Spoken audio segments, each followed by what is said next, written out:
Llama Arts, I'm a big fan now. Please don't copyright strike me. All your info is in my description. These things are creepy, dude.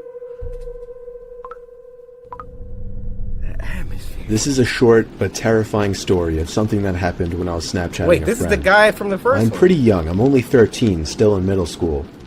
A girl I really liked had just recently started snapping me selfie pictures, and we started messaging each other for a few nights. One night when I was watching TV... That sandwich. Is that a, dang, I recognize that sandwich. Alright, maybe I'm tripping. But he got them same flip-flops and socks! She sent me a snap of herself laying in her bed without a caption. Hey. I sent a message saying, "What's up?" What's She sent up? another identical picture, this time with a caption saying, "Not much, you?" She set the timer to 10 seconds, so it gave me plenty of time to analyze the picture, including her bedroom in the background, and the dark outline of a person standing by her window. No. I quickly sent a response message. Bro, call saying, her! "Is that your brother by the window?" She sent another identical snap, this time captioned, "What do you mean?" Are you gonna turn The around? figure at the window was closer, and I could see a hand pressed up against the glass. What a freaking idiot. When you take the picture, you have to look at it to add the text, right? How did she not? Is this a true story? I don't see how this could be a true story at this point. You literally have to look at the picture to type, "What do you mean?" You see that big old freaking shadow? When I saw the first one, if I cared about this girl at all, yo, somebody at your window, wake your daddy up. Wake up, wake up, wake up. It's the first of the month. I closed the snap before the timer even ran out so I could tell her quicker. I said, "There's somebody at your window, turn around."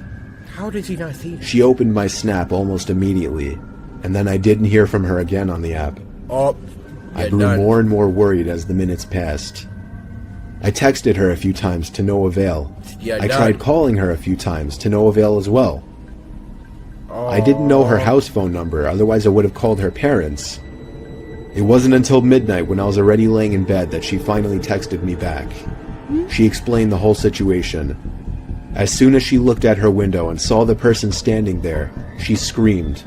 And that caused the person, who turned out to be a 20-something-year-old man, to open the window and jump into the room. Oh my gosh! From there, she ran to her parents' room and woke her dad, who went to her room to find nothing but an open window. It wasn't exactly a personal story of mine, but it freaks me out nonetheless, knowing that the only thing that saved my friend from whatever could have happened was the fact that I was able to see the window through her selfies, unbeknownst to the creeper at her window. Bruh, you just sitting there with the window open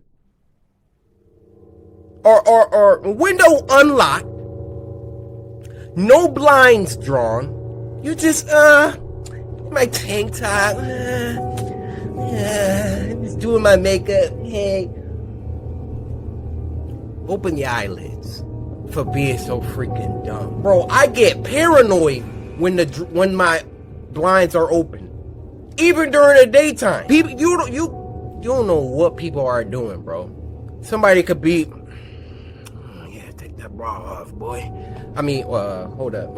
Anyway, guys, that was 2 animated scary stories. Dang, them boys are short, but they're really good. Y'all want a little series? I might have to email Llama Arts before. Y'all want a little reacting to scary animations or reacting to scary stuff? Let me know down in the chat what you want to see, or the best stories or whatever. And I'll see you little scaresters on the next episode. Too much? All right, yeah, just cut it. Is underway in Michigan for an escaped convict considered armed and dangerous. Edward Norton Broke out of the Wayne County Jail on Sunday by impersonating another inmate who was about to be released. If he's escaped, he's gonna come here. Where have you been? I've been waiting for you. Guys, did you hear? I know you've heard the news. Edward Norton has escaped, and that means he's gonna be coming here because he's gonna be really mad at me that we set him up to go to prison.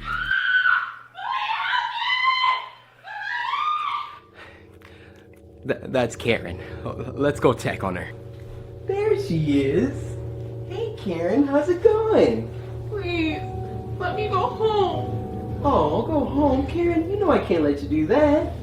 Everyone say hello to Karen. Everyone say hello to Karen. Hi, Karen. Hey. Thank you.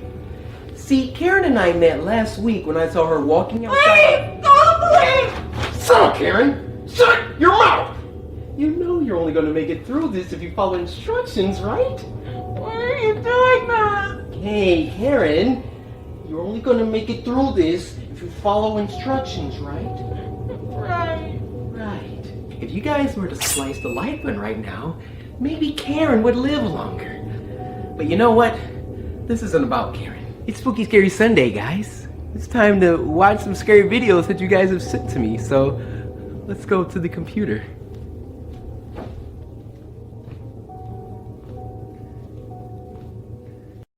So if you don't know what Spooky Scary Sunday is by now, then I don't want to have to strike. Benefit of the doubt, Cory. Benefit of the doubt.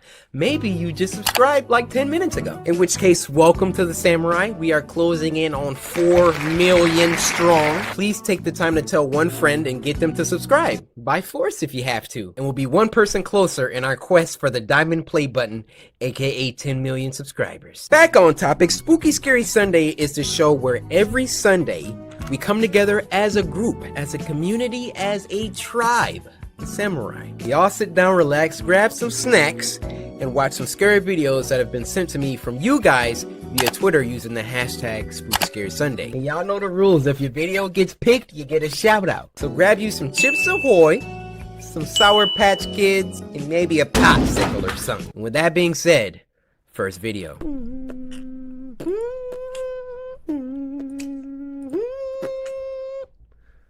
Can you play the track, Cory? The first one of this week is called Eye of Creation, and it was uploaded by Lone Visionary. Now, we reacted to one of their shorts before. I'm seeing they had 83K subscribers. Let's send 17 over there, round that out to an even 100K, please. Now, this was sent to us by Lone Visionary, who said, I'm thankful for Cory and all the Samurai for the love of my last short. I'm thankful I'm able to bring y'all another one. Lone. Can I call you Lone? No. If this is anywhere close to the first one we reacted to, oh, it's showtime. I don't understand how something like this could be challenging to paint. PMT has put 4 emails in my inbox about next week. 4 emails, Desmond. My reputation is on the line, and I'm not going to be on the cover of Pastel Journal magazine saying that the manager of the region's second most prestigious art gallery manager does not follow through. If you can't get this piece Your back boss by talking to you Tuesday, like we're gonna this? have to cancel the event, which will be on your accord, okay? This you. All right, okay. Look, What? you do what you gotta do. I'll finish it.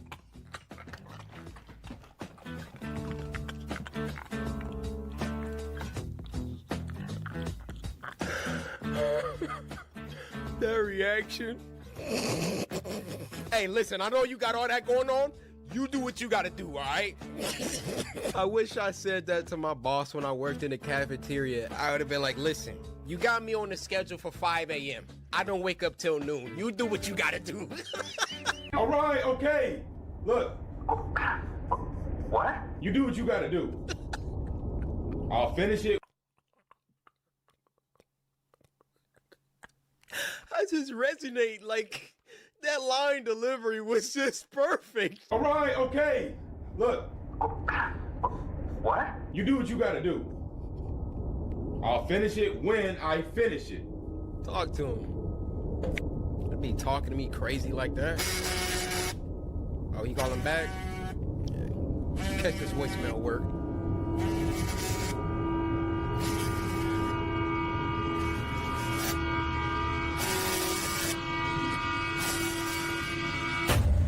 My goodness.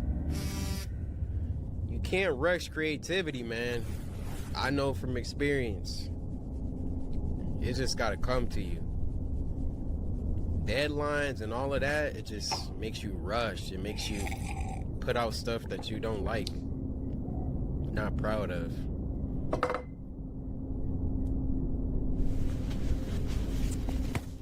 That dude going through it.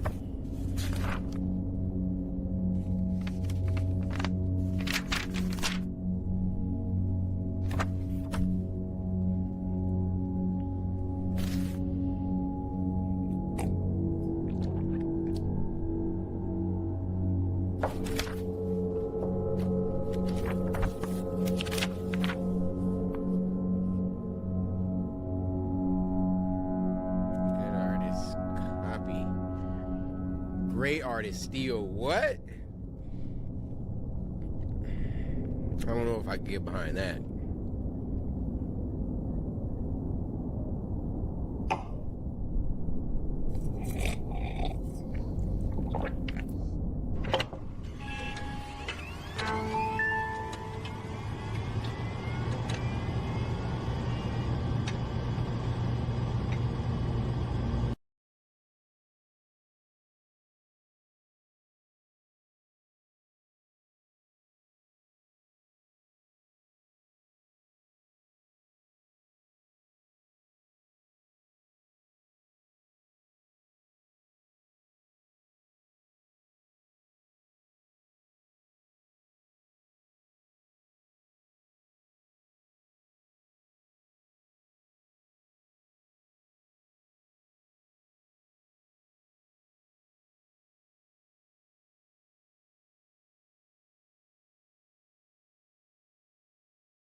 That's abstract, alright.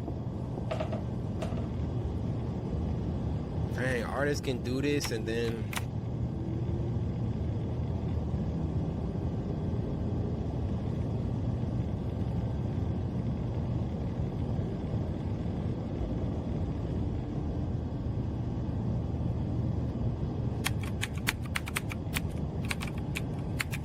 Eye of creation.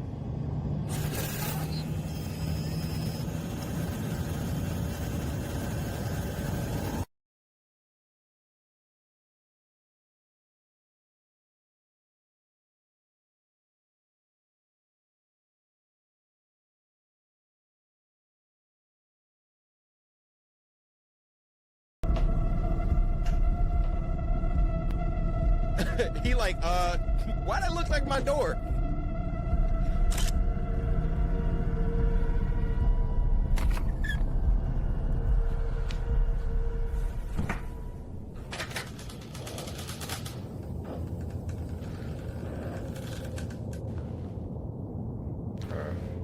What the freak is that back there? Nah, what's under that sheet?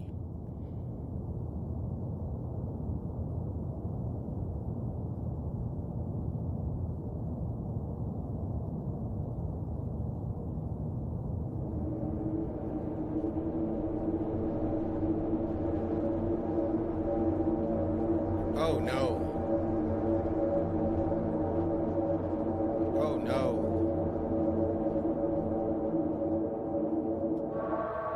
Oh no. Nah, we gotta leave the house. What the freak am I looking at?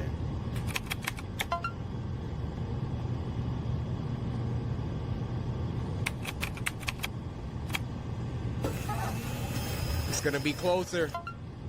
Oh, it changed.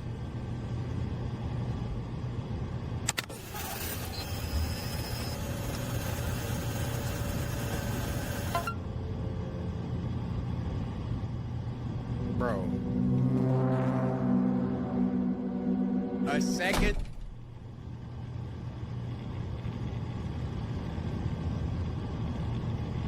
Look like I'm throwing up the peace sign.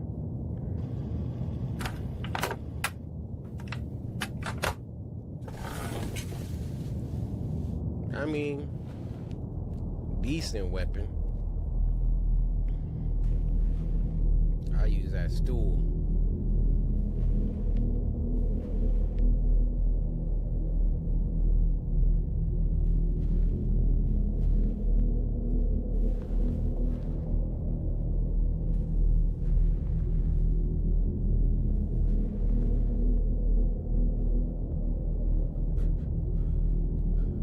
Notice he didn't grab his phone and call police.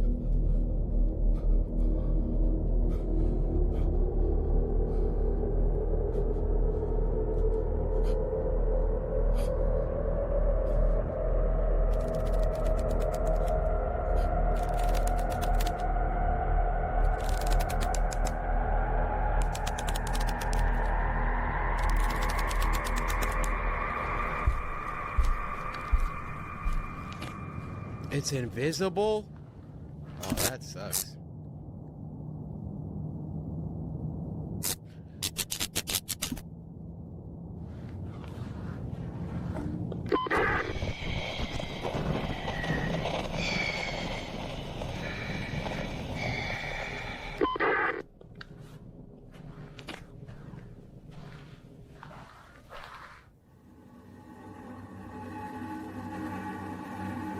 Oh, what's happening?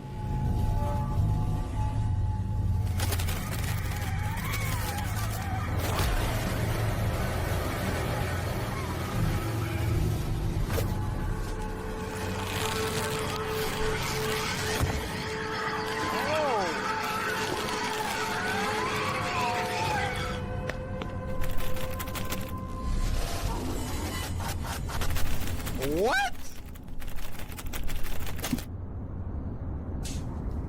Bro, you can't get out your own house because it's electronic locks?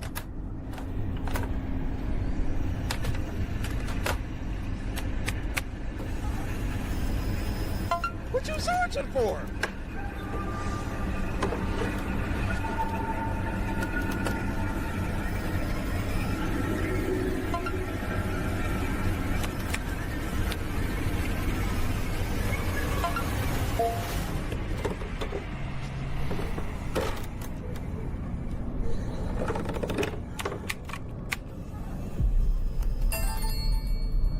What?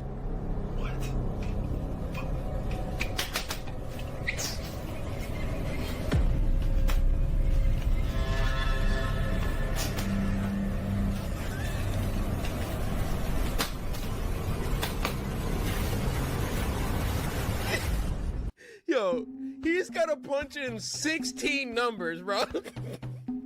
Plus the date, plus the code on the back. Yo, this monster is so lenient, so generous, giving him all this time. He's like, should use Apple Pay.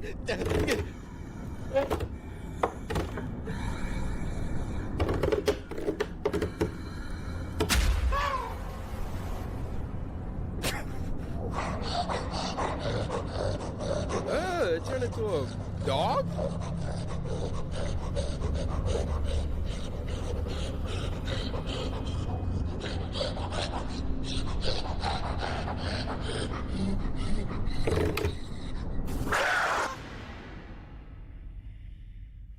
That was crazy, man. I really enjoy that for multiple reasons. You do what you gotta do. Cory's boyfriend had just inherited his aunt's house after she Jumping right passed in. away. She was blind, so the house had speakers and wires around telling her, back door open, fridge open, back room window open. Those things Honestly, are the robotic scary. voice kind of freaked Cory out, so the couple had to go through the house and remove tons of wires. After moving in, they got a puppy, and it was nice not being alone. Her boyfriend had to leave for the weekend because of work, so she stayed home. One day, Cory was out walking with her puppy, and he started wagging near the fence. What? She turned, thinking he was making friends with a bird or critter again. But it was a man, tall, chubby, and unkempt, grinning at them. Why you got a "What Hawaiian cool dog," shirt? he shouted. "Thanks, he's a Native American Indian dog," she responded.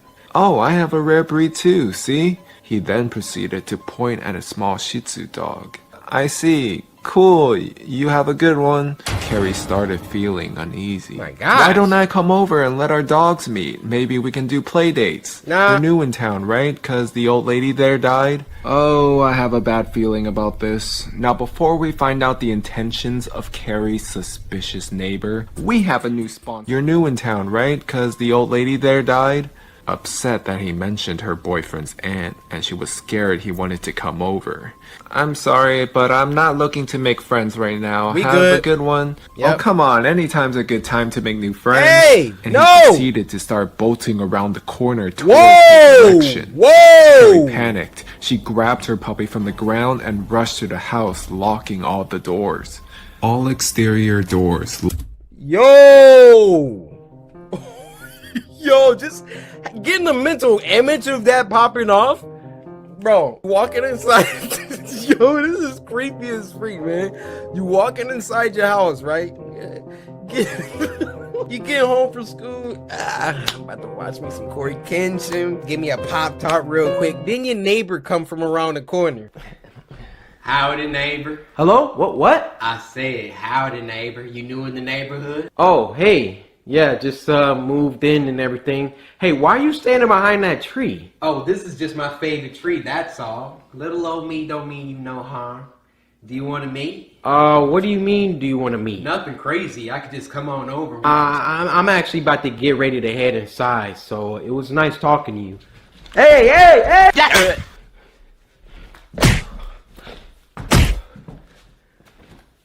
Don't you walk up on... I really just filmed a whole skit in the middle of the animation. I don't know why I'm so extra. Locked. House secure. Wait, I thought I removed all the wires. She hid behind a kitchen counter as it was the only place in the house with the windows and doors couldn't see. The puppy got angry and started nibbling her, but she made sure not to let him go because she was afraid this man wanted to steal her puppy. She hears someone opening her back gate to the yard and she sees him. The man with the Hawaiian shirt. What? There. He started looking at the windows and sliding door on the porch that looked into the kitchen. He tried the sliding door, grunting angrily when it wouldn't open. She was looking for her phone but realized that it was actually in the porch and she hoped he wouldn't notice. Front door opened, unsecured. And immediately heard banging and scratching. She took this chance to make her way out to the sliding back door to grab her phone and ran back and locked it again. Oh, there you are. I see you now. She just locked it, so it was okay, but she didn't know if he was going to shatter the glass. She held her phone up and said, I called the police. They're on their way, and my cameras have your face, so please leave. He smiled and said, You haven't called anyone yet. All I wanted was to play with your dog. You're such a tease. Carrie called 911 while he watched. She requested help, and they asked her to stay on the phone. He smiled. He held his hands up and left. The dispatch sent someone out and she gave them a picture from her phone. However, the next day there was no news of capture even though they said they would update her. So she stepped outside and there he was, standing in the other yard, smiling at her. Hey, you wanna play today then? He began laughing loudly. Bro, I'm about to kill you. She ran inside, put her puppy away, and called the police again, and they said it would take time to arrive since last time it was a false alarm. Front screen door opened, unsecured. She ran to the sliding door and it was unlocked. She quickly locked it and heard banging on the side door. Carrie called her last hope for help.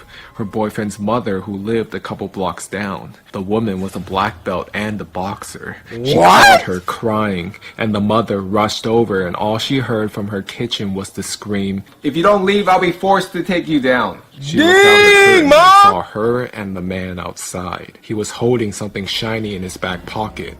Her boyfriend's mother suddenly grabbed the man and kicked him in the ribs as hard as she could and made him drop to the ground. She screamed at Carrie and to call the cops again. Tell them he has a knife, they'll come quicker. The cops arrived soon after, and the man... Tell him we're white!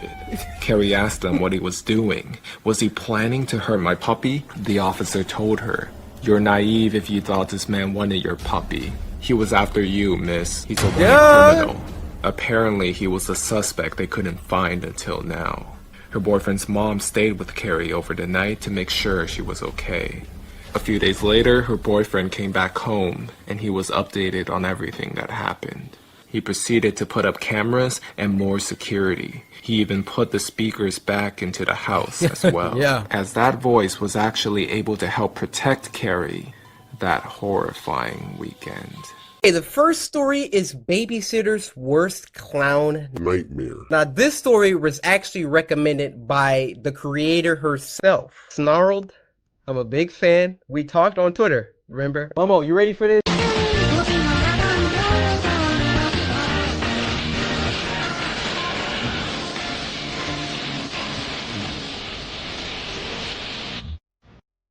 I hope this leaf is your ear. Don't do it again. I'm Sapphire. Want to hear something scary? Hey. So a few years ago... Whoa! An animator revealing their true look-alike? I mean, what? Identity?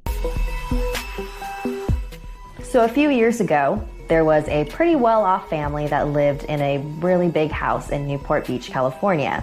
A mother, a father, and 2 small kids. And one night, the parents decided that they wanted a night out for themselves, so they hired a babysitter. She was maybe about 16 years old. So when the babysitter got there, the parents gave her a little rundown of what to do. Right. And the mom pulled her aside and said, once you finish tucking the kids in, do you mind watching TV in our bedroom? The kids have been having nightmares lately and waking up screaming. And our room is right next to theirs, and so it's a lot easier to get to them. Yeah, sure, I can do that. So the babysitter... No. Hold up. My eyes watering. Something is wrong. Y'all know I got scary sense. Something is wrong. So after you debriefing me about what to do with your kids, you pull me to the side and say, by the way, can you watch TV in our room? What's going on with the rest of the house? My eyes start watering. Something is wrong. Children waved goodbye to their parents. So after a few hours of watching TV, it was time for bed. And as she was tucking them in, one of the kids said, please don't let the clown get us. Of course I'm not going to let anything happen to you. So she turned off the lights and went next door to the parents' room like the mom had asked. But the second that she stepped inside, she froze. In the far corner of the room was a clown statue. Just a really lifelike, detailed, creepy statue. No wonder these kids have been having nightmares, she thought to herself. So she went and sat on the bed and tried to watch some TV. That thing just staring at you. Looking over at the statue. Was the statue looking at me like that before? It was way too creepy for her, so she decided to go downstairs to the living room and watch TV there until the parents came back. So she's watching some TV for a while, and then her phone rings, and it's the parents just checking in. Hey, we're on our way home. Just wanted to check in and see how things are going. Everything's great. The kids are all asleep and in bed. I hope it's okay, but I decided to watch TV downstairs instead. Your statue was really creeping me out. I'm sorry, what statue? I'm sorry, what statue? Look at my headphones. Are you kidding me? That was a real clown midget. My dude was just in the corner like these. Move the chair. He was in the corner like...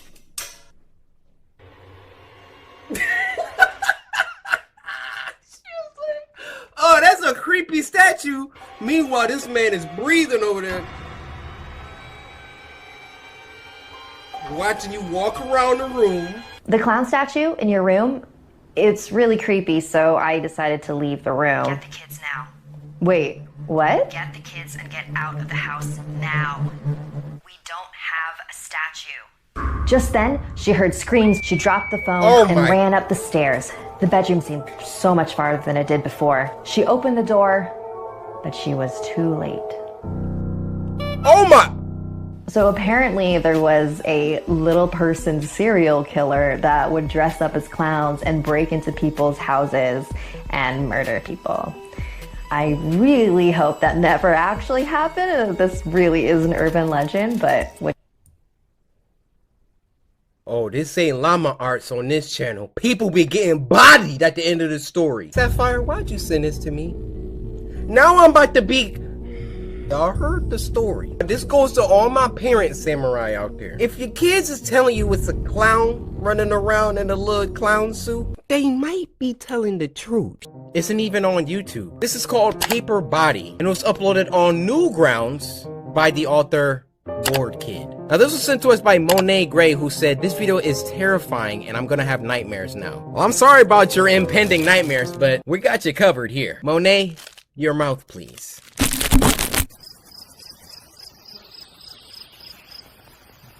This art is beautiful, the visual.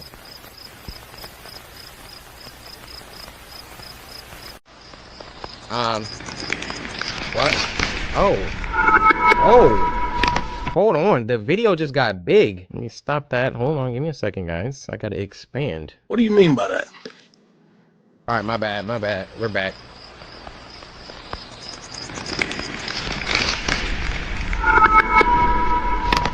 What?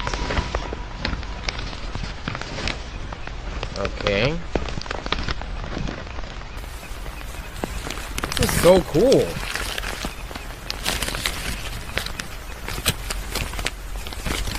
Okay, got some little origami going on. Oh, little sailboat. Nice. What? What kind of style just changed? What? Are you looking at me?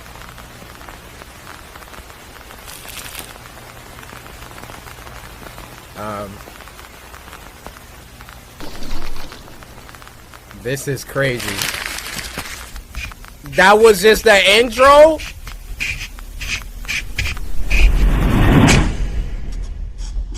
Okay, time out. Bored kid. You just out here making stuff like this? 5,000 views? Do you have a YouTube channel? Oh, they have a YouTube channel. Yeah, I'll be linking that.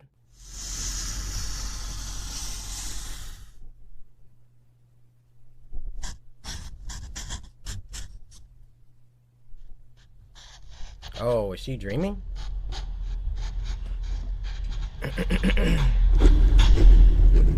Hello?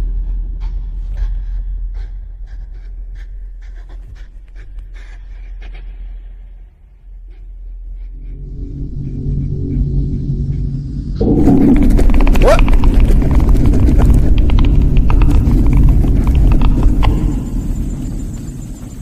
What does that say? Missing? Well, I think so.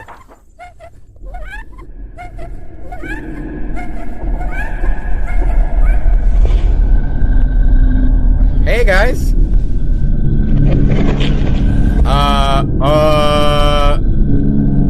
Attack on Titan? He sure did look like one of those crackhead Titans.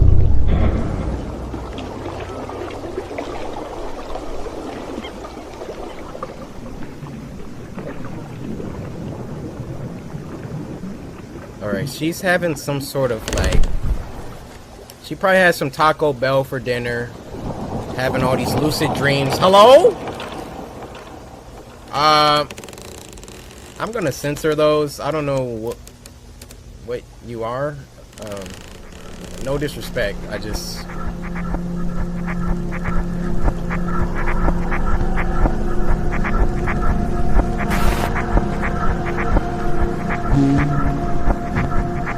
Okay.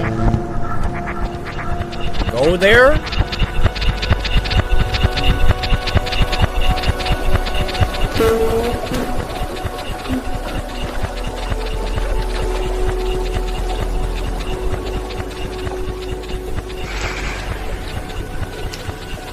Guys, I'm at a loss. I feel like I just ate some mushrooms, or I don't really know what's going on here. I mean, I like it. I'm just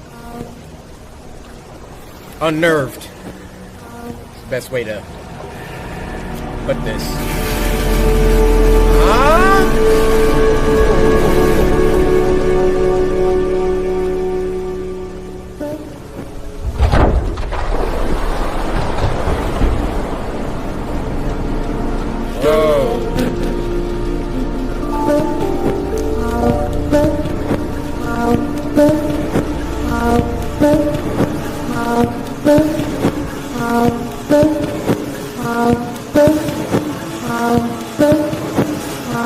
What's happening? Where are we going? What?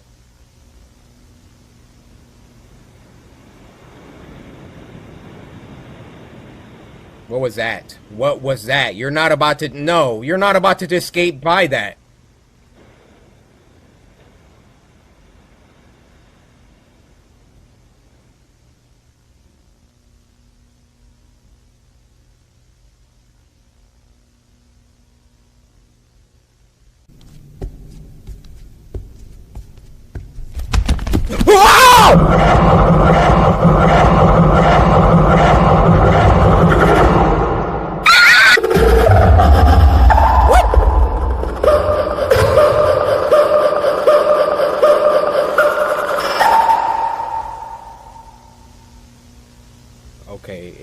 got scary right there.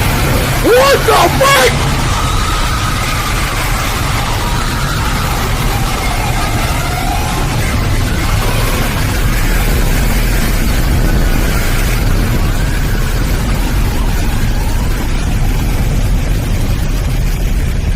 She killed her whole class. She killed her whole class. Oh! Oh!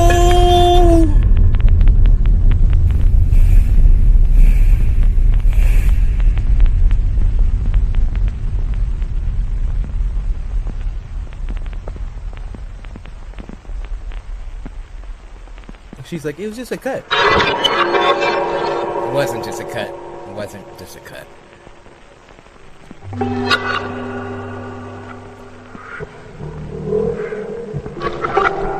You drew this, board kid?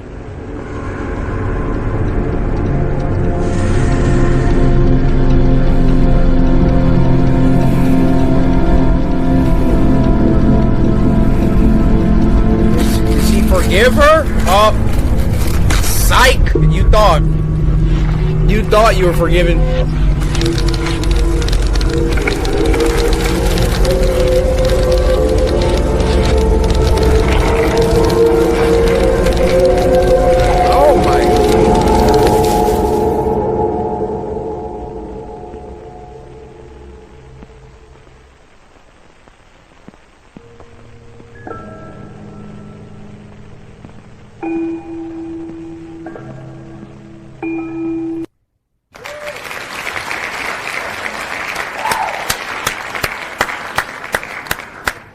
There were so many different animation styles beyond even the plot of what we just partook. This looked like it was a lot of work. Harrison, Trender, you're freaking fire. But my theory is she has some crazy Taco Bell, right? You know you can't be eating crazy, greasy, nasty, sludgy fast food like that and then go to sleep. So she went to sleep. She started having these night terrors, right? In the dream, she thought it was just a dream, but no, it was real life. Killed her best friend in a knife with a knife. Regardless, that was very scary, and that is top 3 Spooky Scary Sunday animations. We got There's a Man in the Woods, and then we got this one, and then there was another one where it's like somebody that was like falling asleep in class. The animation styles of these top 3, Harrison, you really put your foot into this.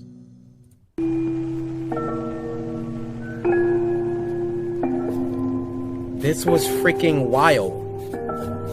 Monet Gray, thank you for sending us a gem. Art assistance by Rachel Ryan. Shout out to Rachel. What? Now, this was sent to us by Anisha Davis, who said, "Hey Cory, so glad you're back. I love this video and hope you love it too. Sarange. Sarange. Sarange. Sarange. Sarange. 안녕하세요. 사랑해요." I just made so many people uncomfortable. Please come back to me. Please. This was your happy place. This was a tape somebody made for their ex. Remember our first date here? Bro, I'm on my mind reading powers tonight. Ew, ew, ew, ew. You can find me in darkness, but never in light. What? I am present in daytime, but absent at night. I can't understand you. In the darkest of places, I hide in plain sight. Not here. I can see you really well.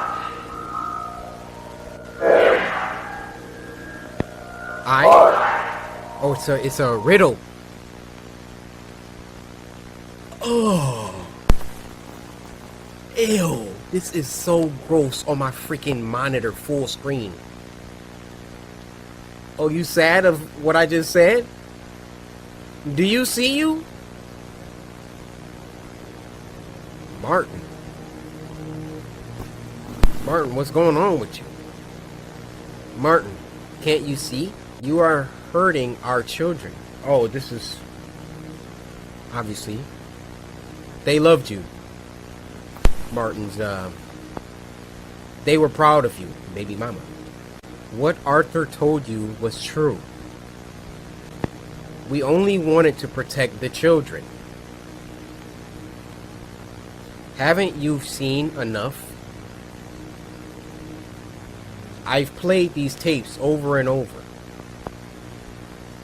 Can't you see the monster you've become?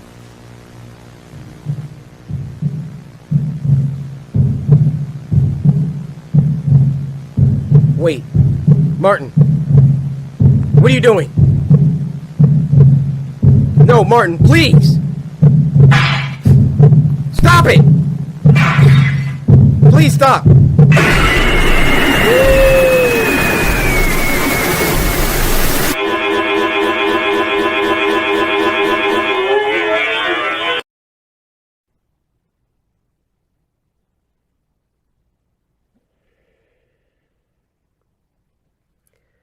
Anisha, thanks for the nightmare fuel. This next one is called I've Committed the Unforgivable Mistake, and it was uploaded by Wansi Entertainment. Now this was sent to us by Maya, who said, I got my snack. Good job, Maya, because I didn't want to have to come for you. Now, Maya, there is still a question that needs to be answered. Did you samurai slice that like button yet? Maya, before you babble anything out of your mouth, just remember, I know. It's crazy the amount of information you can get off someone just from their Twitter handle.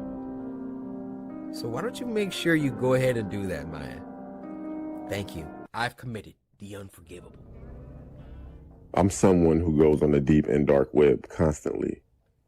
It's not what people Back up from your mic. think, where it's evil and overpopulated with crazy people. That's only a small percentage of the dark web.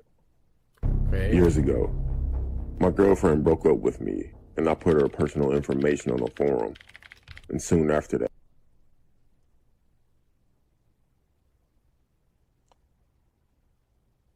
this man is a psychopath.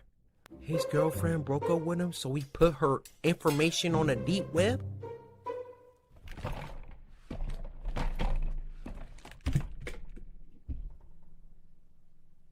personal information on a forum. And soon after that, she disappeared. It's been a while since that happened. She dead! And I've ran into people that have disrespected me since. I'm not an intimidating guy, nor do I look intimidating, nor do I ever have physical or verbal conflicts. I always think to myself that these people don't know what could happen to them. I work at a fast... This dude is like Yagami with the death note. You make this dude mad? I'm putting you on a deep web. Oh, you stepped on my shoe? Deep web! Oh, didn't match me on Tinder, huh? Deep web! Didn't Samurai slice the like button on this video, Maya? You know where you about to go, huh? Food restaurant. And at the time of this story, my manager was really on my case about everything. I would be late, mess up orders, have an attitude with customers, and some other stuff I could name, but it's so much. I understood that I was messing up, but the tone that this guy would talk to me embarrassed me in front of my coworkers, and sometimes in front of customers. One day, though, that was the last straw. So one day I walked into work, to the deep 5 minutes before I was due to clock in, and my manager out loud said that the window liquor is finally on time, in front of customers and my coworkers. Everyone laughed at me. During my whole shift that night, he would direct smart comments toward me, while still yelling at me for everything that I did wrong. I made up my mind. I was going to find that forum and give his information. On my walk home, I was going back and forth with myself about whether to do it or not. By the time I made it home, I made up my mind. I didn't shower, nor did I change clothes. I went straight to my laptop and I searched.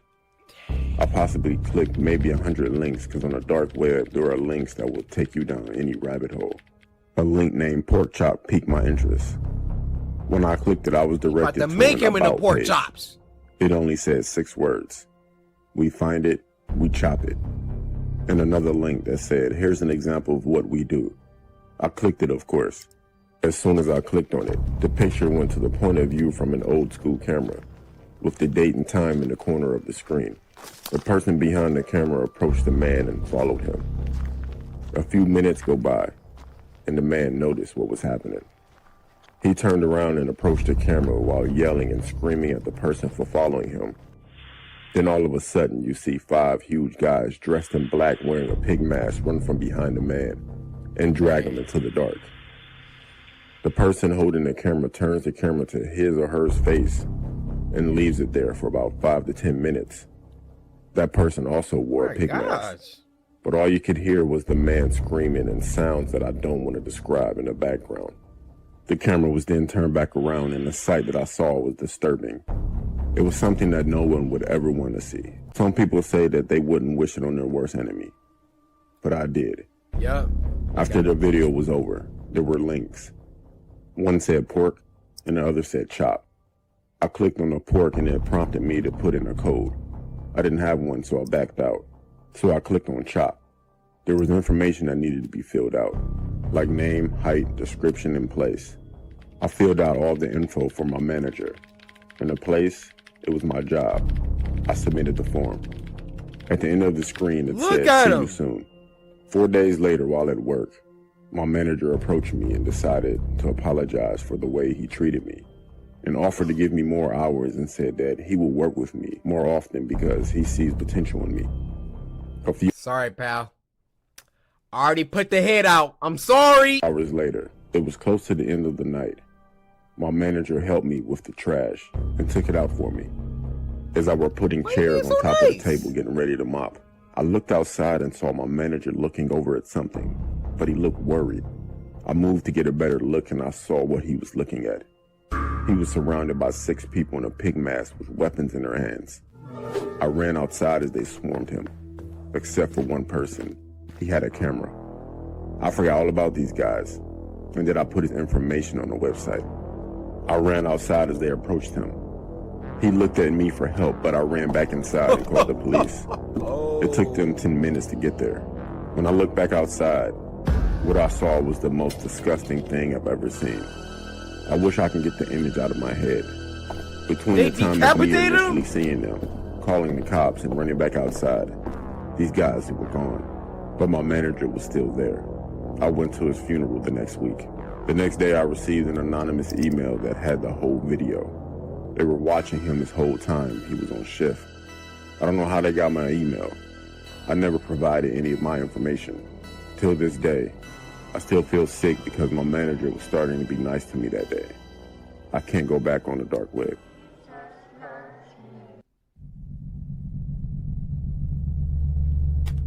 Dang. Y'all see that? Be nice to people. You never know, the last person that you bully just might be the one that put you in a death note or on real terms.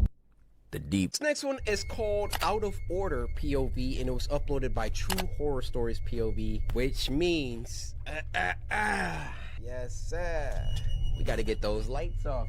Ooh, setting the mood, right? Now this was sent to us by Wada, who said, "Hey Cory, how are you, my guy? Can I get some bars and not the Nutrigrain?" Trying to get some bars? Hold up.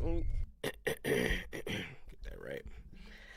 I step on stage, suckers didn't even know.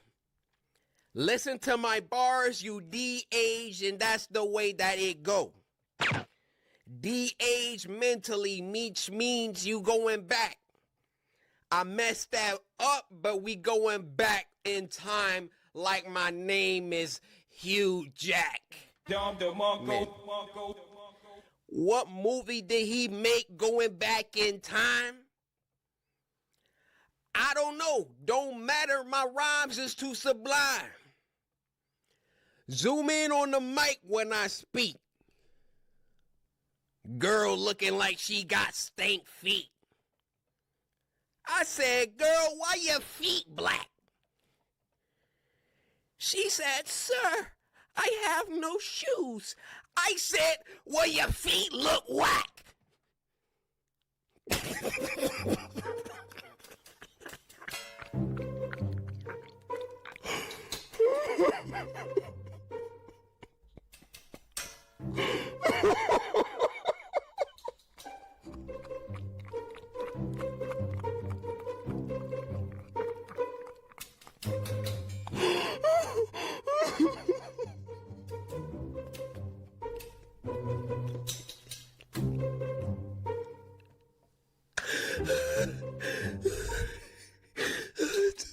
I just spent bars to some homeless woman.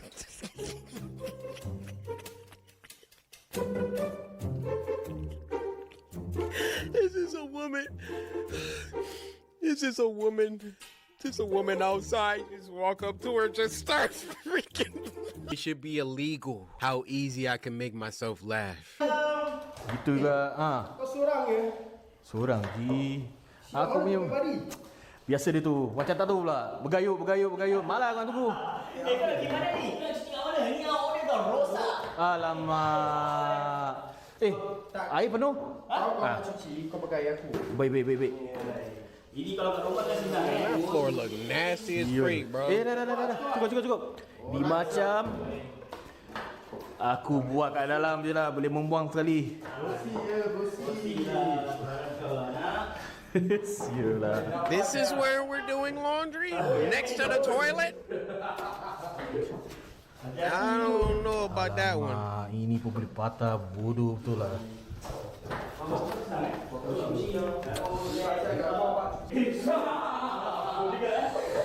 Aku biasa ni.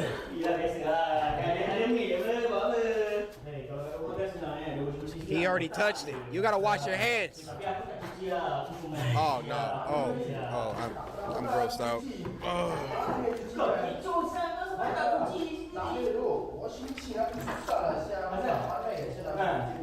Aku ini sidai. Aku sidai. Kau sidai tak? Sidai kadang-kadang je lah. Lama aku dah problem lah. Kau sidai sendiri. Oi. Korang nak gerak? Win. Rabat siapa tak tunggu aku? Nope. Bastard, bodoh. Such baskets. Water splashing on your exposed feet. Hey, someone inside. Someone inside. Hey, he's speaking English. Someone inside. Inilah lock. Bro, they feet about to be pointed this way.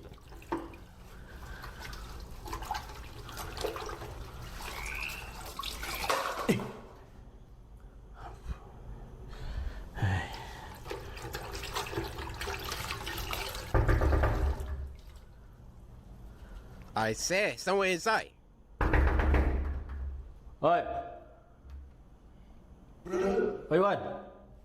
Tissue. Alamak, say lah you want tissue. You knock so hard for what?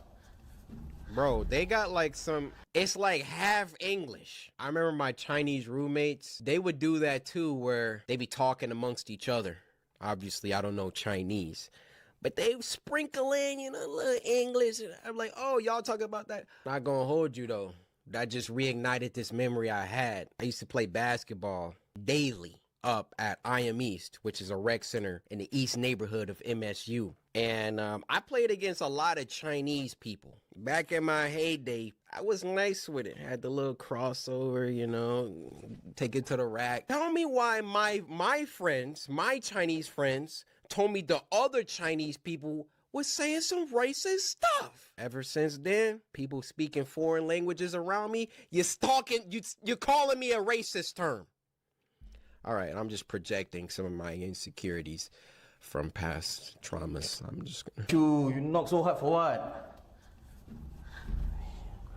Hey, return back Here got no more tissue now.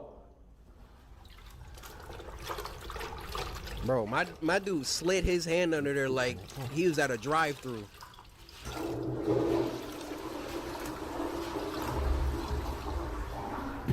Hey, my tissue. Hey, never return back. Oh, he getting his tissue back. By any means necessary. Alamak, never return my tissue Sial lah.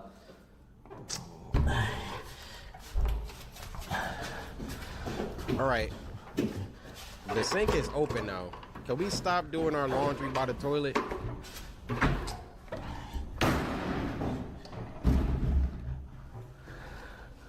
Alah, kena lock. Sial lah. Tissue pun kat return.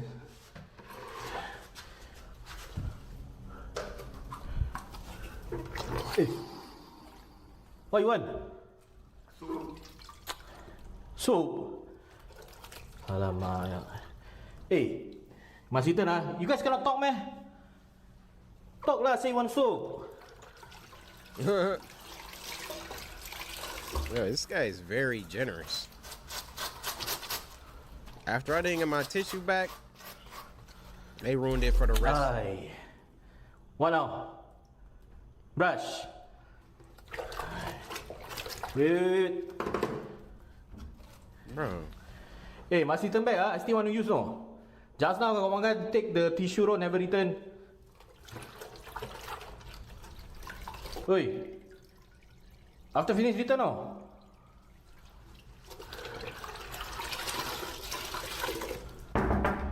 You hear not? Oi. Bro, at this point, I'm peeking over. I'm getting on the toilet, I'm peeking over. Give me my stuff. Frogs mad aggressive this time of year.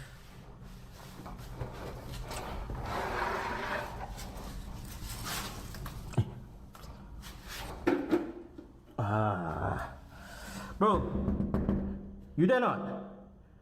Hey, I need my brush leh.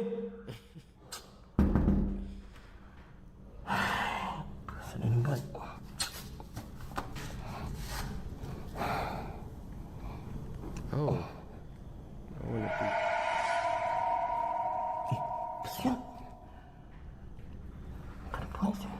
On your tippy toes?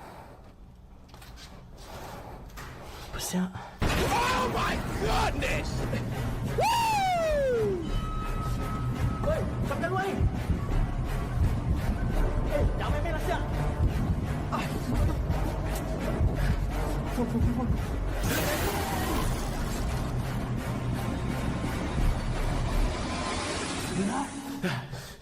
S tier jump Aku tak kacau scare. kau. Kau jangan kacau aku. What? Pergi.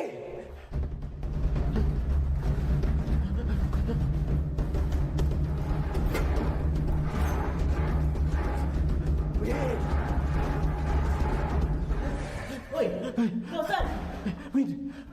Just sitting on the bathroom floor. Oh, I gotta get out of here. Aku nampak benda. Kan aku dah cakap nak pergi badi. Kau ni jantung tu baik keras. Kau masih nak serang-serang. Tolong aku. Tolong aku. Aku berak aku. Problem ah. Masuk. Saya cakap dengan kau. Look where his hand is at. Okey tak? Get out of here.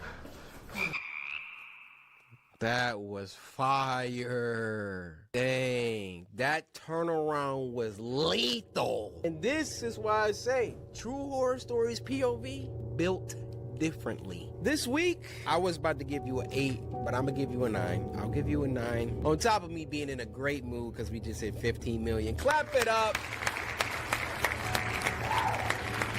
With that being said, I don't remember the last time y'all got a 10. Y'all just...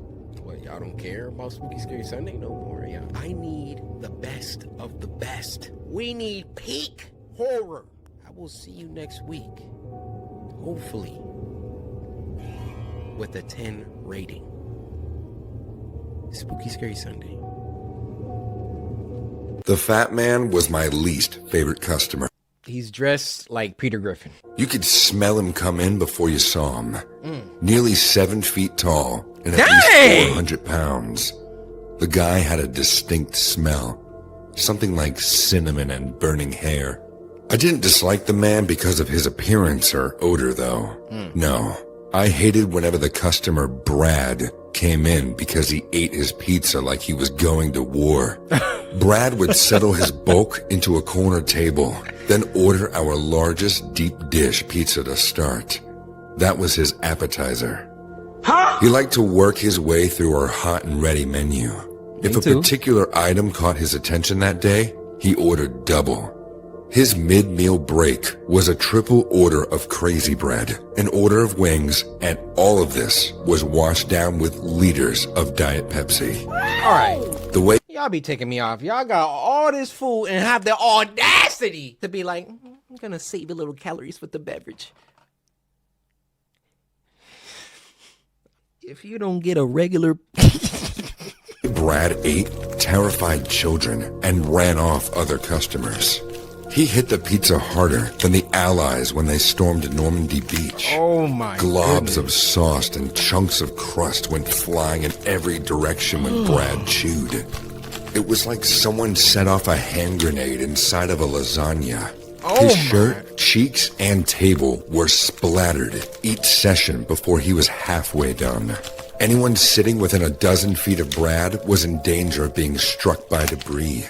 And the sounds he made when he ate.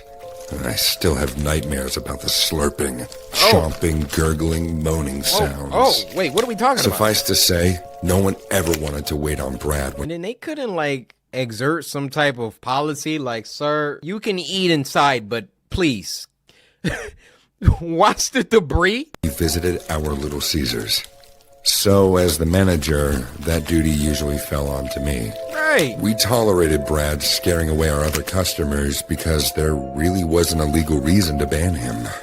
That is, until one morning in January, when Brad waddled into the restaurant holding a small cooler, took his usual seat in the corner, and ordered every cheese pizza that we had in the kitchen. Brad, I think we've got about 80 pizzas cooling back there, I told him. 80? How many do you actually want? 80 is a good start, but you'll need to keep them coming. I have an appetite today. What's in the cooler? Brad grinned. His teeth were awful. Bro! Just some toppings I brought from home. We don't really allow that. Do I need to register a complaint with Little Caesars main offices again? I sighed. Fine, whatever. Just don't make a mess. Brad lifted his cooler onto the table and started poking around inside while I walked back to the kitchen to give them his order. Is When it I like some returned with hamsters or Brad's something? Diet Pepsi and first pizza, I nearly gagged when the smell from his cooler hit me. Inside of the box were dozens of plastic baggies arranged around a few ice packs. The baggies were smeared with a thick pinkish fluid and contained gray chunks of what I had to assume was meat. Whatever it was reeked like it was spoiled. You can't eat that, I said, setting Brad's order on his table. The food in your cooler has gone bad. Brad just smiled and popped one of the gray blobs into his mouth. Get out. Then, Brad, get out. We tolerated you. You flicking debris at customers. But you're not about to pop no gray blob into your mouth in front of me. We just not doing that. licked the pink fluid from his chin. I retreated before my stomach betrayed me. Look how he's walking Those back, chin- bro. This man is traumatized. Look how he walking back. I retreated before my stomach betrayed me. Sheesh. The rest of the staff and I barricaded ourselves in the kitchen as well as we could. Every few minutes, I would run another pizza out like I was charging across a battlefield, dodging cannon fire. Brad's rotten toppings and wood chipper eating style scared away most of the customers immediately. One brave family tried to stick it out, sitting at the opposite end of the room. But Brad ended up choking on a slice of pizza, then coughing it up. The wad of dough and phlegm shot all over the tables and splattered the family. Brad started laughing, spraying more food. That was too much. I stormed over to Brad's table as the family left in disgust. "That's it. You're banned from Little Caesars," I shouted. Brad just continued to munch. "But I haven't finished." "Finish up then. Eat as much as you want and more. But after you leave today, you're banned permanently." Nah. Brad shrugged and thrust his empty glass at me. "Refill." The big man continued to eat for hours. I'd never seen him tear. I mean, at the same time, the store is getting money. Like, this dude is spending like 5 times 80, $400 plus. And that's assuming those are all hot and readies, and that's before tax. They probably making more money than if he ordered a couple pizzas and left. They ain't making that much with all total customers of the day. But still, like, you're just doing too much, Brad. Through pizza, wings, and crazy bread like he did that day. At one point, He slouched over, and I thought he was finally done. About to die? But then he popped up and beckoned me over with one swollen hand. I didn't know how Brad could possibly keep eating. The buttons had popped from his shirt, and his belly spilled over his legs. This dude is an alien. I want to try some of my toppings warm, he said, nodding towards one of the disgusting baggies. Toss those in the microwave for me. Absolutely not. If you do, I promise I'll leave here in the next hour. I pulled my shirt over my nose and tried to defend against the stench and gingerly picked up the baggie with a napkin. I hurried back to the kitchen, poured out the vile gunk into a bowl, and put it in the microwave. Even did that. The odor was overwhelming, and I knew we'd need to air out the kitchen for days to get rid of it. I immediately regretted listening to Brad's request. Maybe it was time to call the cops and have him tossed out.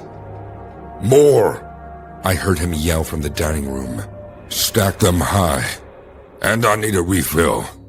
Since I was watching the microwave, my assistant manager Bianca was the one who had to run out the next tower of pizzas and a 2-liter. The microwave beeped, and I extracted the foul contents. When the steam cleared, I nearly dropped the bowl.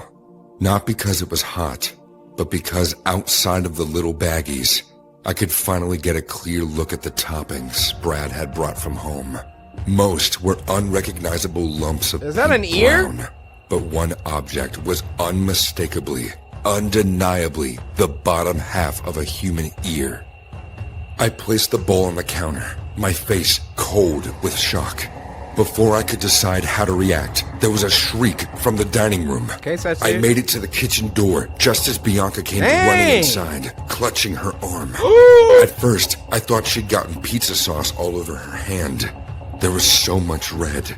Then, I realized all of her fingers on her left hand except for her index and thumb were gone. Nothing but raw stumps. He bit me! Bianca screamed. She done lost 3 fingers over a minimum wage job. For the rest of her life, people just gonna think she's pointing at stuff. I tried to put the pizzas down for him and that monster snapped. I heard the sound of falling tables and a loud crash.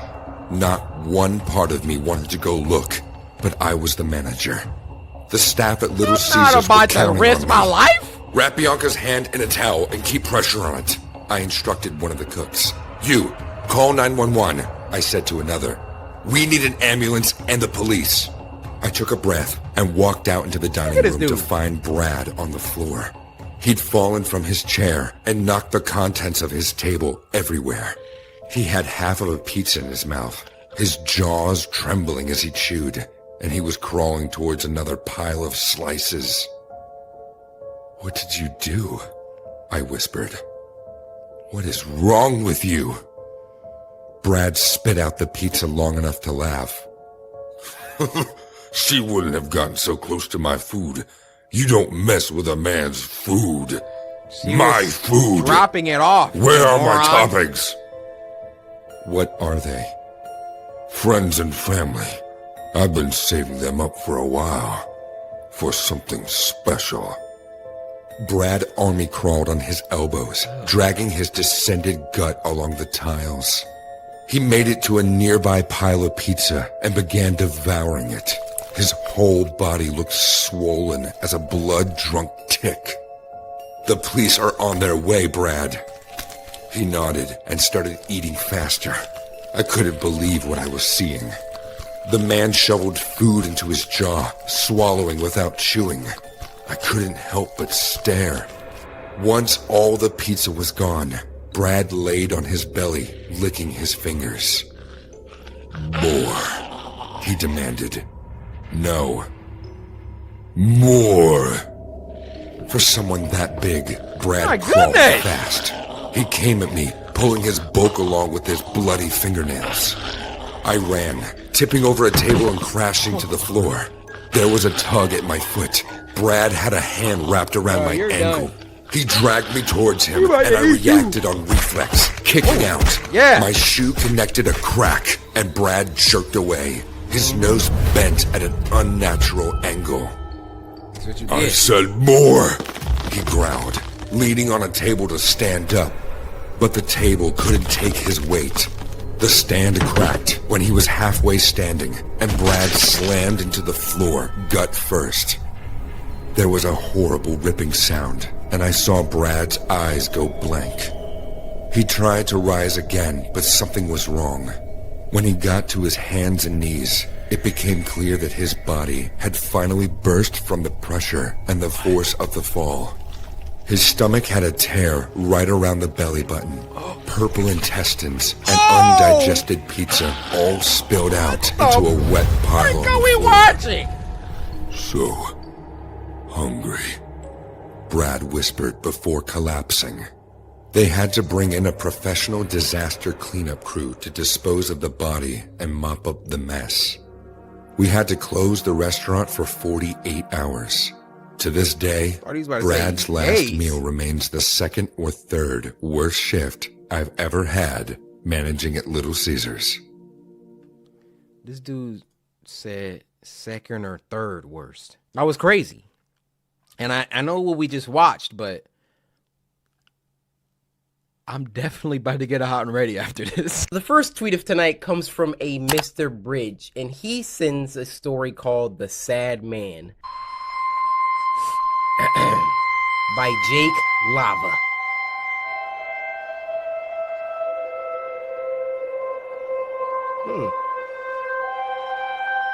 Very strange. Snowing just like it is out. What the frick did you send me, Bridge? Oh, heck no. Was he floating away? This doesn't make sense. What? Yo, I don't know who toes can do that. I don't think that's natural.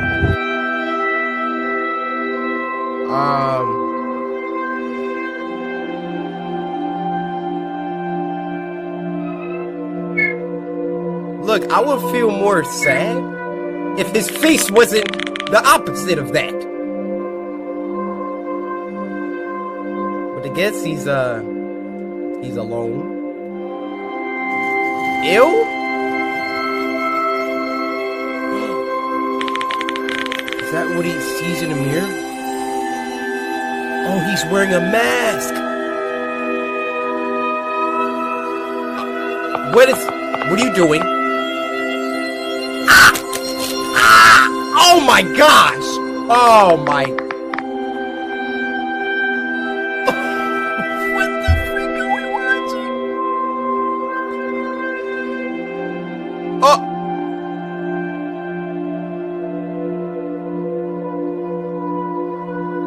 How did you get up like that, my boy? What are y'all sending me?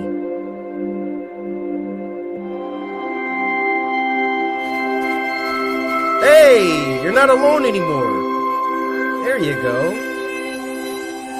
This is a friend. Don't kill them. No, he's like, hey man, what happened? Let me help you. Yeah. Please don't kill him. Okay. Look, man, I don't know what's about to happen.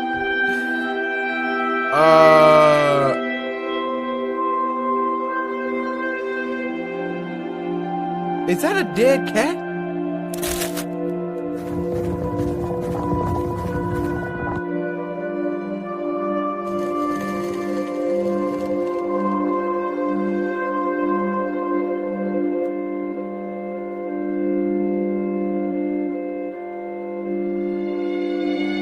What are you doing?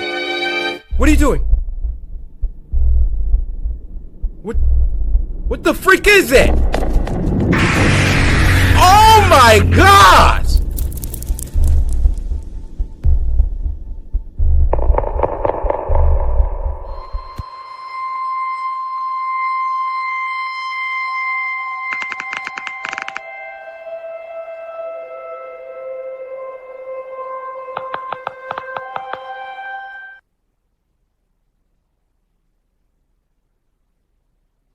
Alright guys, so the last one for tonight is 2 disturbing horror stories. Llama Arts, I'm a big fan.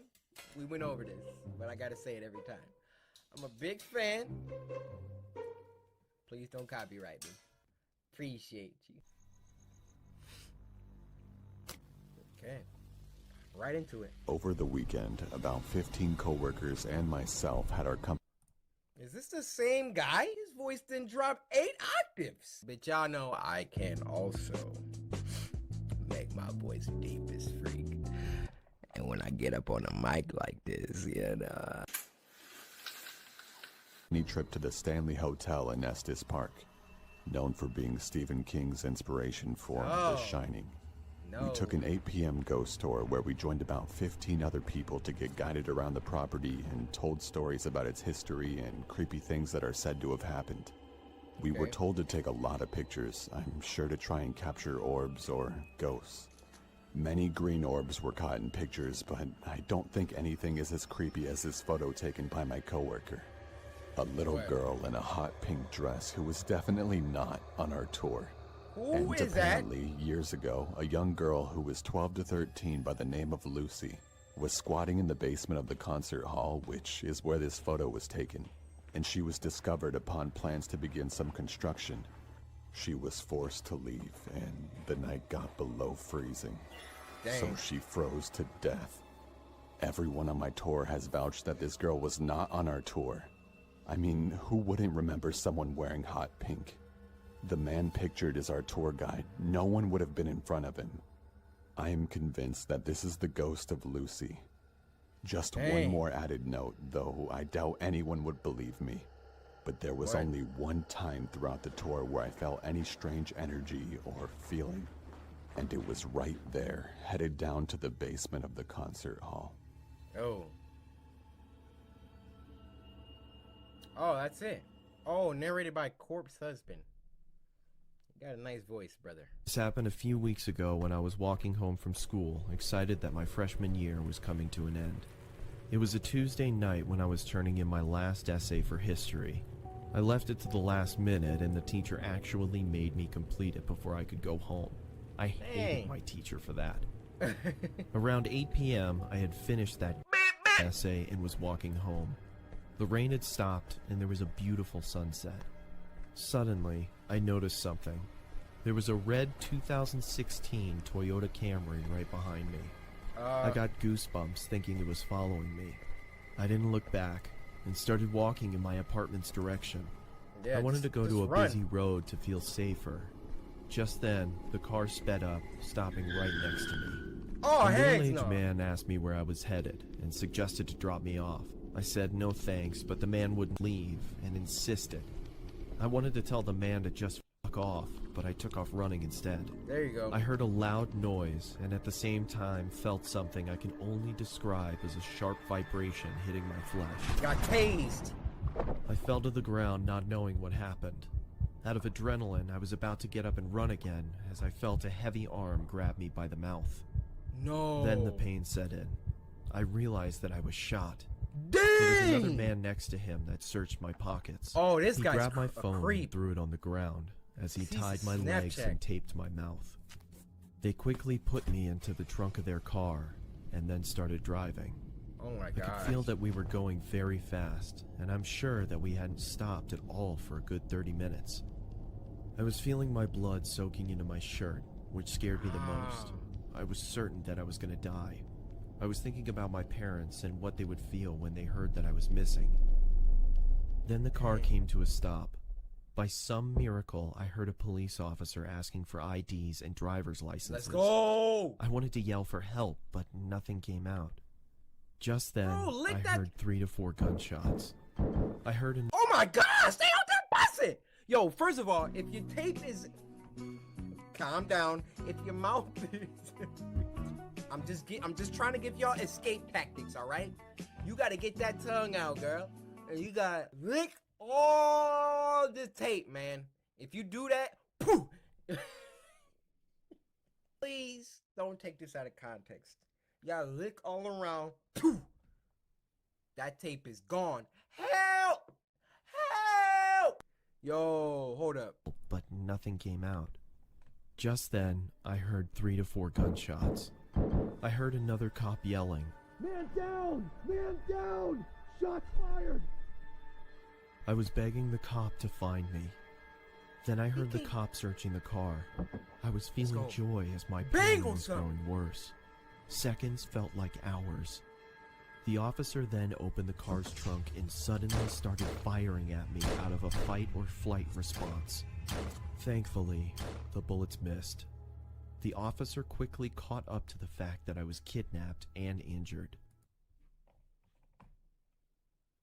And he looked like the type of cop that'd do that. Y'all know what type of cop I'm talking about, right? The one with the he got big teeth, can't even close his mouth. What's going on over here? Is everything all right? You know how fast you were going there, boy? Does anyone need help over here? You need help. Somebody need help. Sir, it looks like you need help. He called for backup immediately, and it arrived in minutes. They placed the injured officer onto a gurney and drove off in an ambulance. Finally, when the scene was safe, they called another ambulance for me. I woke up in the hospital. The news media was everywhere. I was fine after a few days, but later learned that the officer that was shot didn't make it. Dang. I don't know if those men are still alive or rotting away in a prison for killing an officer. I don't want to know what would have happened if those officers hadn't stopped the car. Dang, bro. It's not safe on these streets. I'm trying to tell y'all. My dude was just walking home, and then on some get out stuff, somebody just pulled up right next to him, shot him. Hey, what was your plans for him? You could have just killed him. If you're walking anywhere, please walk with someone. I mean, I know it's Halloween. You pay attention to your surroundings, all right? If you're going out trick-or-treating, drinking, whatever you're doing, take a group. If you're sipping a little lean and your head's not right, make sure you're around some people you trust, okay? Your boy Cory cares about your safety, all right? I'm not trying to come off as your dad or nothing, but I kind of need y'all, all right? Y'all watch my videos. Pays my rent, so I don't need none of y'all getting bodied tonight. Thank you for tuning in to another Spooky Scary Sundays, this time on a Wednesday. Be sure to follow me on Twitter, #SSS, and send me scary videos that you want me to react to next time. Lastly, be sure to slice that like button and subscribe if you haven't already. And finally, there's only one thing left to say. Hey! This next one is called Rotary, and it was uploaded by our friends over at Crypt TV. Now, this was sent to us by Not So Moody Judy, who said, "Love your videos, Cory. Glad you're back." Judy, can I call you Big Booty Judy? No! Listen, Nutri-Grain bars all day. You're glad that I'm back, but we're glad that... Open your mouth up, Judy. Rotary. Okay, present. Does this thing work? No, it's just for show. Oh, lame. I thought you was being sarcastic. So I'll see you at the party then? Yeah, maybe.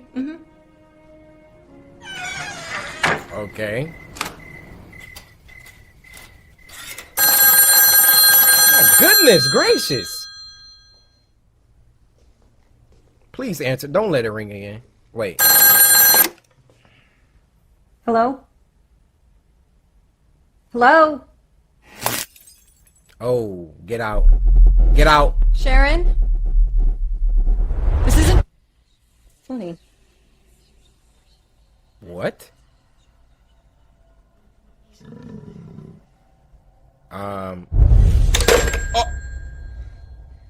Oh. No.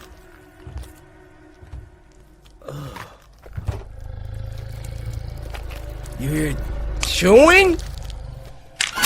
Oh!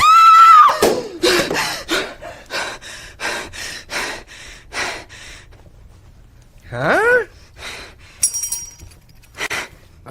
Who's in the shop? Someone just came in. Watch it. Watch it. Watch it. Okay. We're good. We're good. What are you doing? Oh my gosh! Oh, I'm smacking sorry. her. Come on. Nah. You said you'd go to the party. Wait, what? What? Right. Oh my!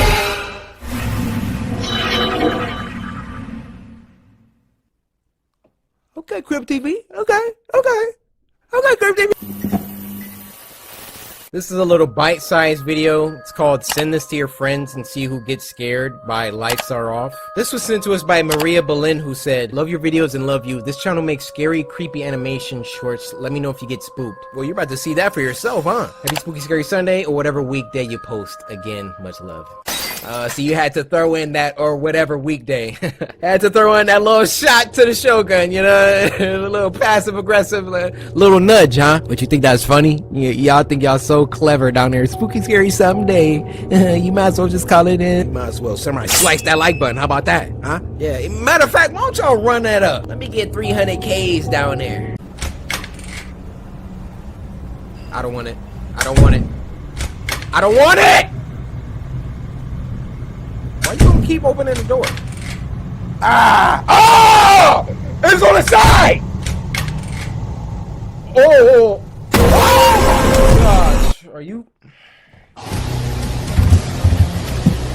You're not threatening my manhood like that. Get up in my face, huh? It's too much screaming, dude. It's too much screaming. I know y'all saw when he was in the corner like these.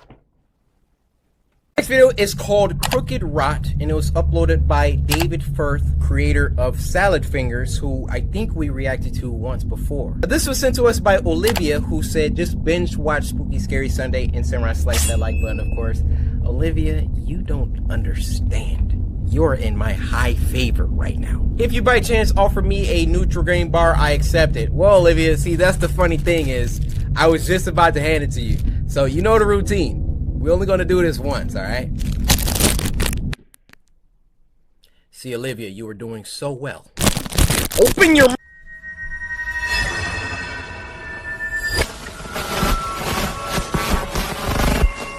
What you got us watching, Olivia? What is this? What is this?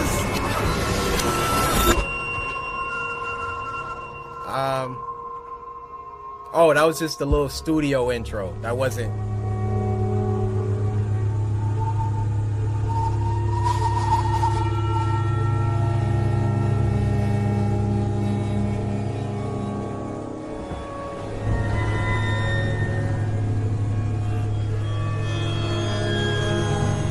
This about to be nightmare fuel.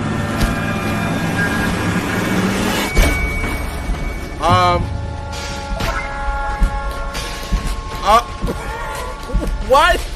Why is he clapping? What the fuck is this?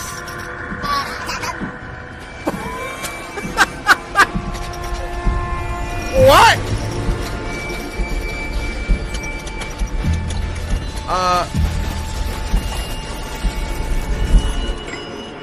What kind of fever dream are we having?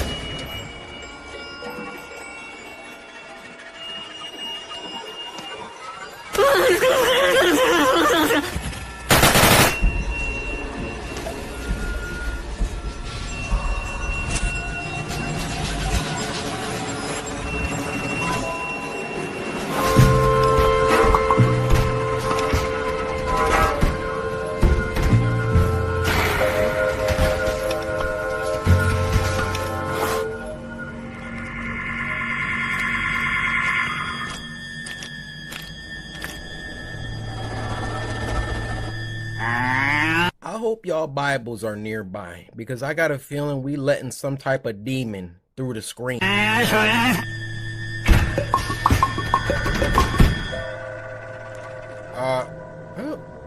are you salivating? What?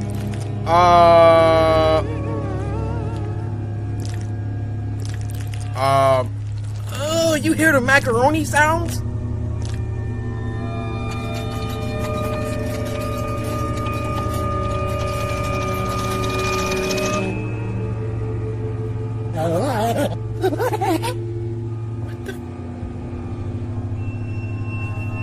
Bro, what do you got us watching, Olivia? What is this? Like, for real? I'm not playing anymore, Olivia. What is this?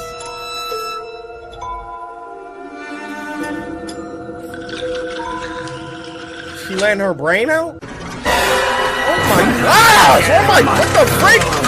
Bro! Relax! It's like a jab.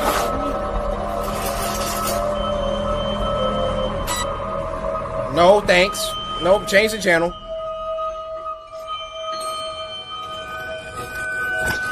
Yo, can we end this? Like...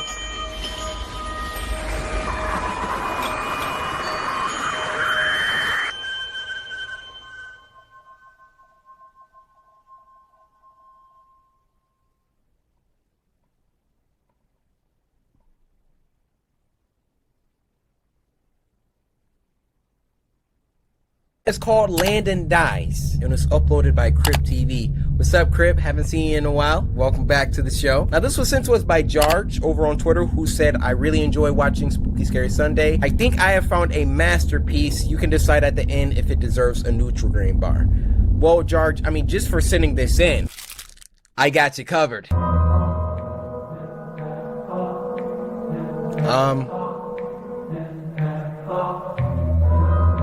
What the freak?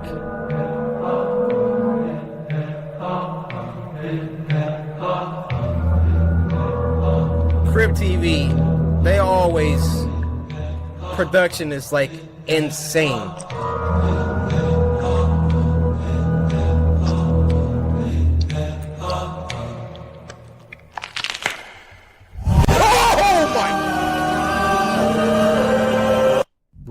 Right when I had to change I saw my camera getting ready to turn off.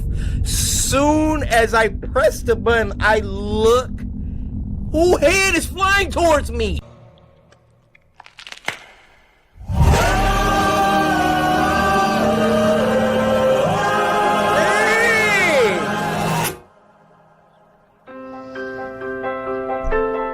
Yo, this is like a whole movie. What's y'all sending me whole movies this episode?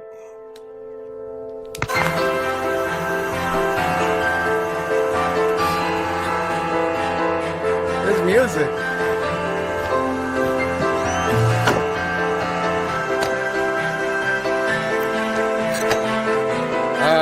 That's a problem.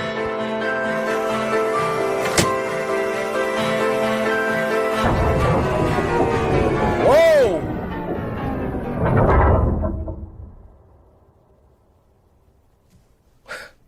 I love this video so much, like, already.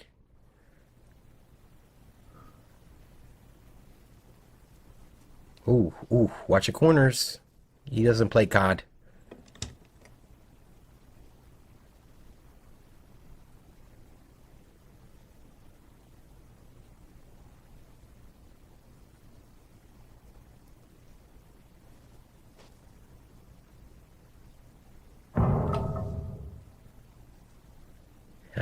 You don't need that.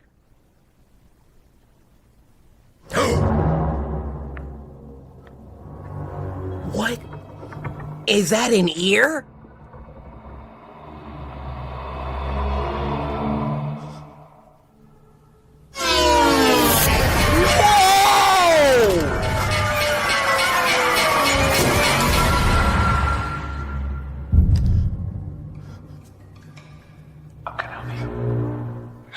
What, huh?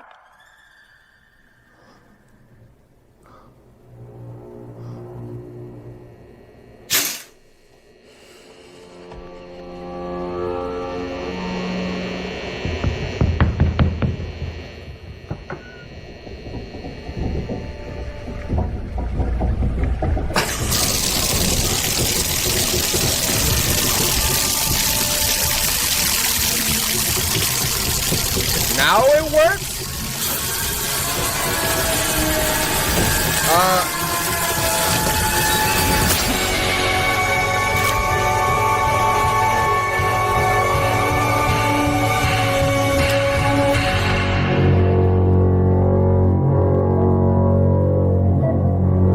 Watch where you're going.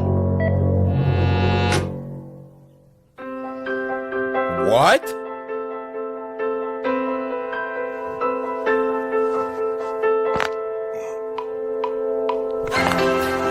Groundhog Day? What? He gets to redo it? Alright, this time, let's do things a little differently. Dang, you down bad.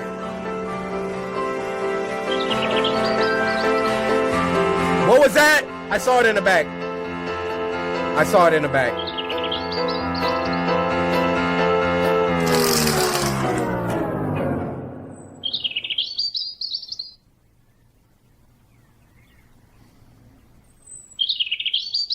Bro, that bird is fake. Yo, what?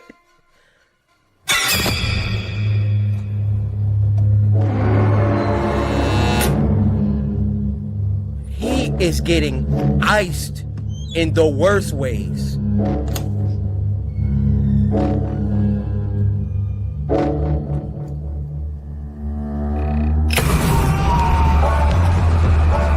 So you just gonna stand there?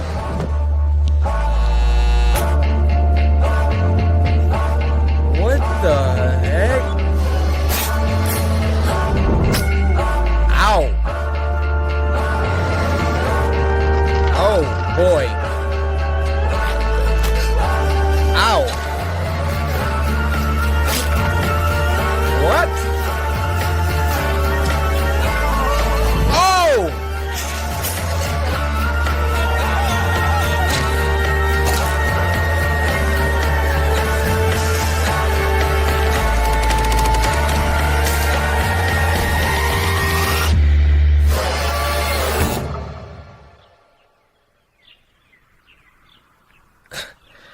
This guy is having a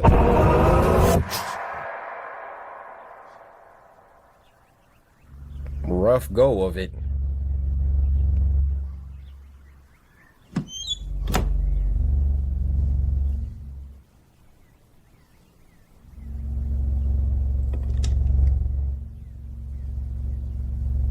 Honestly, bro, just get out of the apartment. Like, you just had the little dream where you were dying. Get out. If it was me, I'm not staying in there.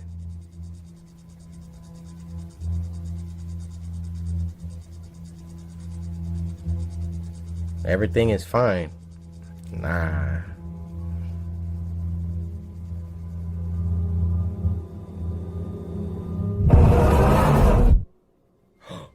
He saw it. Don't do it. Don't open it. That shot was so cool. Don't. Bro, you just saw what's gonna happen.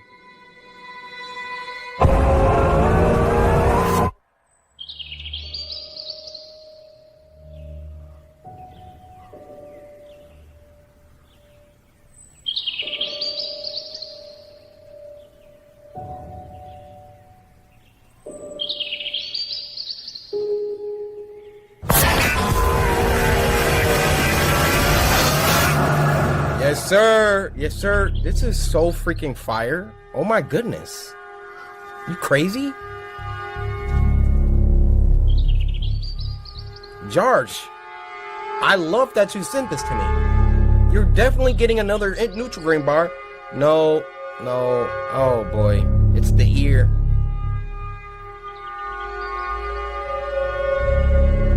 What is underneath that cloak? Now turn on him. Turn on him. You don't even got a weapon though. Oh, leave.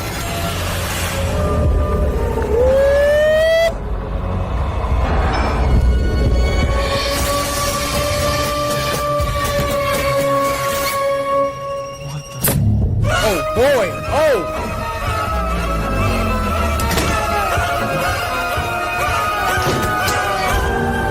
Yep, you know it. You saw this.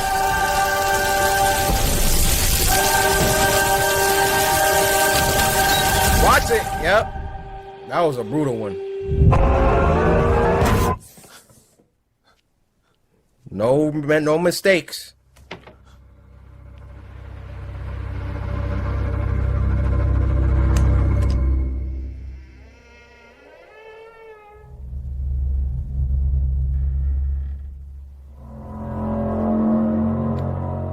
Look at this.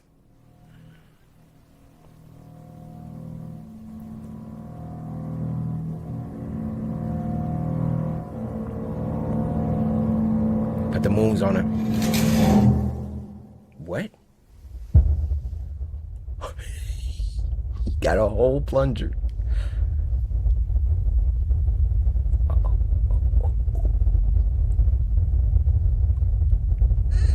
Oh boy. Plunge him! Plunge him! Yeah! Yeah! How'd that feel? How'd that feel, huh? Pause! Where did you put that?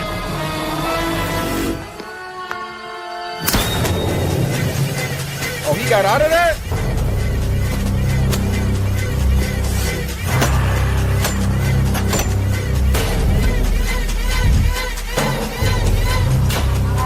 Oh, he can't leave his house?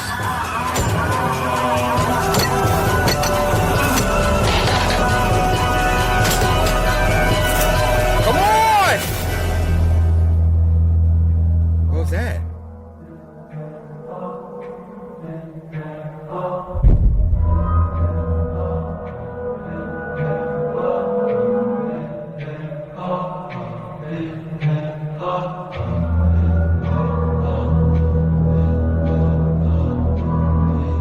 Is he in like a...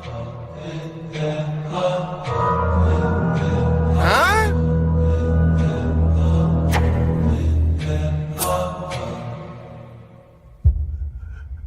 The next scheduled reading will be M313 in 30 minutes. Thank you. What?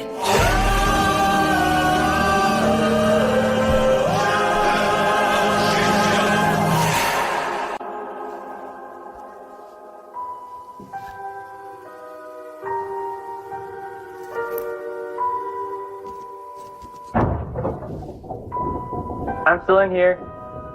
Hey, I'm still in here.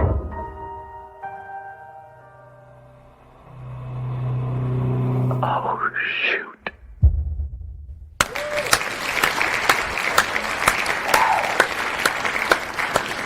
That is top 3 videos we ever watched on Spooky Scary Sunday. That was so dope! Are you kidding me, bro? Crip TV, I know y'all got 3.4 mil, but y'all still slept on. What? If somebody don't turn that into an hour-and-a-half feature-length film, somebody contact Blumhouse. It will be coming soon to a theater near you. Oh, and George, you earned this extra one. Open up.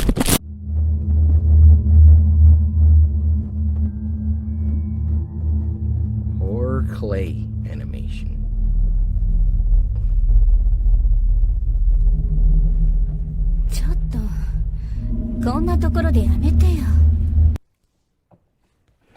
Anime? いいじゃん。みんなこんなとこまで来ないだろ。 Oh, what y'all doing? Oh! Hold on. Wait. Hey! なんだよ、別にいいだろ。 No! She said no, sir! 汚れるでしょ。どうせうちに泊まるんだからいいじゃない。他にすることないの？こんなところ、なんもあるわけねえじゃん。もう車に戻ろうぜ。Alright. おい。だからカラオケにでも行きゃよかったんだよ。いた！くそ！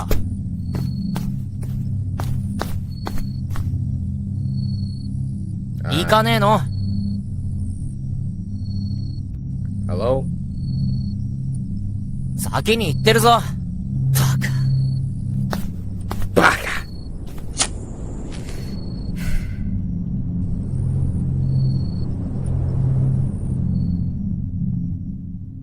What's happening? へえ、そうなんだ。廃墟って初めてなんだね。What just happened? あっちでもよかったかな。Oh. ん? She's thinking about somebody else. What's that? 嫌だな。いつからいたの？あれね、違うの。すみませんが、家に帰ります。家に帰ります。すみません。すみませんでした。失礼します。Like, what are you doing sitting here talking to this monster? こっち来ない？風が気持ちいいよ。Come here? No. どうしたの？大丈夫？あ！え？あ！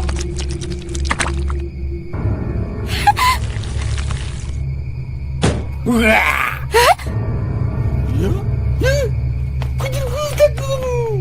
！What?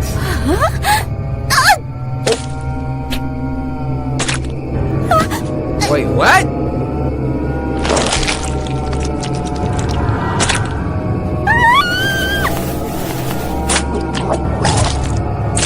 Get out of there, lady. Get out of there. No, no, no.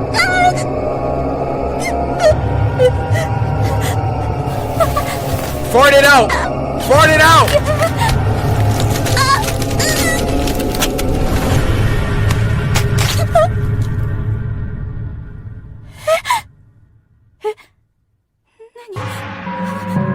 Wait, what?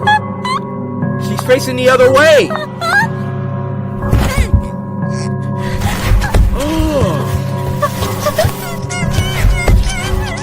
Oh no, oh no, oh no. Oh no. Oh, that's unfortunate. Oh my word.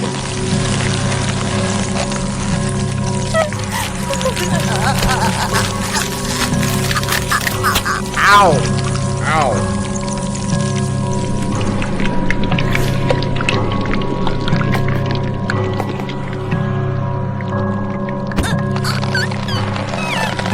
She ain't there yet?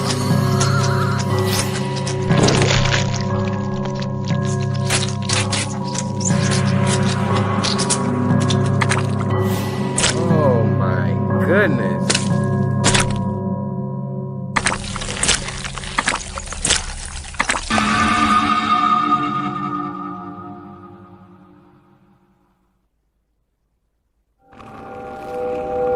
Yo, what was that thing?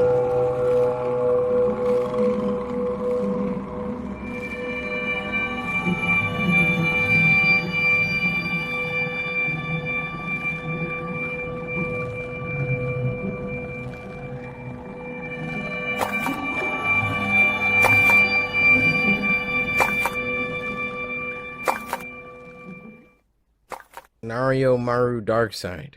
That was some demented, twisted content. First, I'm gonna leave that in and show I'm a real one. The first video of this week is called Don't Look in the Mirror, and it was uploaded by ACM Official. This was sent to us by Trey, who said, "This is a good video, Cory, and I hope you're having a great.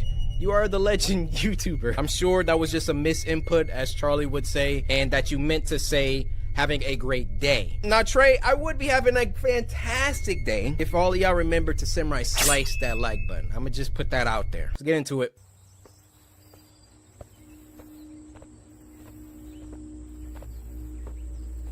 Look at me. No. Oh my goodness!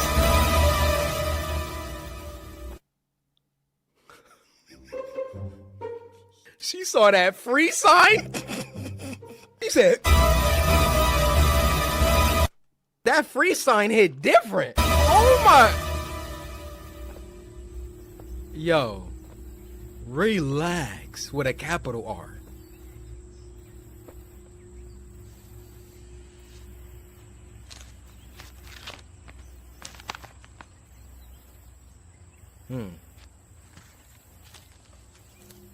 Hey, if it's Looks like you're coming home with me. If it's too good to be true, it probably is. It's a little free mirror, huh? Why you think it's free? Why you think it was outside and not in somebody's house? Look at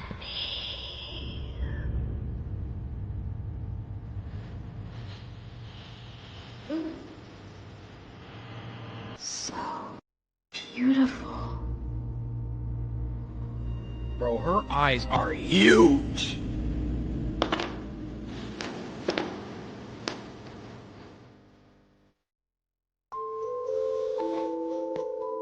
Okay. I mean, so far it's just making her really happy. It's not necessarily a bad thing.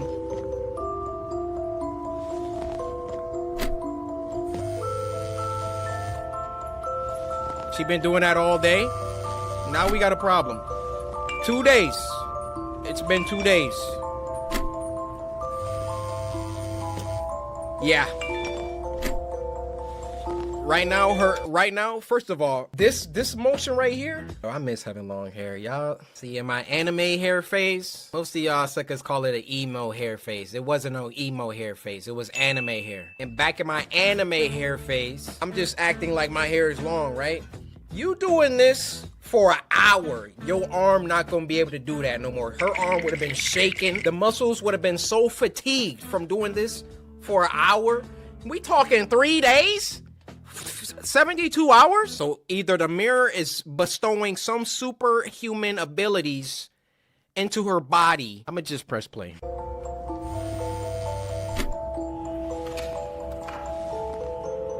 Oh yeah, and more on my anime hair phase. Y'all know who inspired me to start my anime hair phase? I'm gonna give you a hint. It's in my YouTube name, and I heard the reboot is coming. Oh, my headphones. Lauren? Lauren, are you in here? Hey, I was worried about you. Why aren't you answering my calls? Lauren?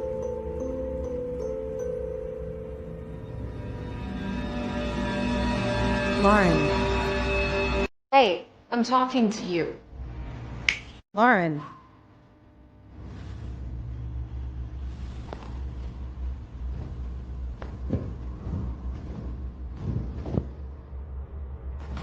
Bro, high IQ mom.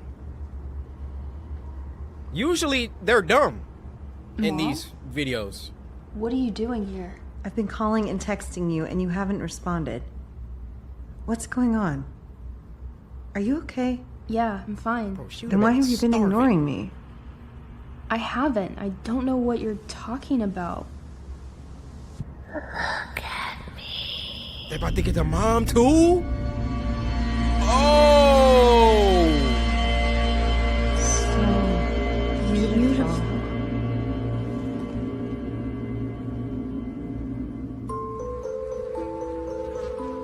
Oh yeah, they dead.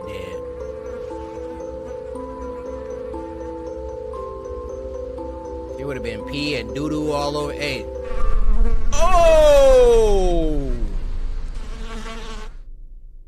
Dang. That goes to show you, ladies and gentlemen, that vanity, you know, being in the mirror, being all vain. Trying to think of something that rhymes. Don't be vain, or when you die, you're gonna leave a stain. And to finish off the night, we're gonna watch Happy Halloween, uploaded by some people near and dear to my heart, Social House Films. Now this was sent to us by Adam, who said, "Hey Cory, it's my birthday, November 3rd, and I was thinking, maybe you could give me an early birthday shout out." Adam, happy early birthday, bro. That would make my year, and toss me one of the Nutri-Grain bars. Thanks a lot. Well, Adam, I got you. Go long, open your mouth up. Oh. I'm imagining this dude Adam running like just got his mouth open running like oh. Happy Halloween, guys. Let's go out with a bang, shall we?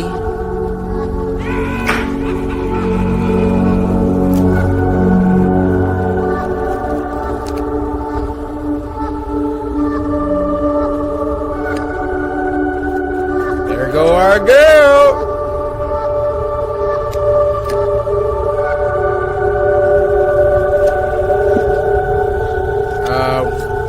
What are you doing?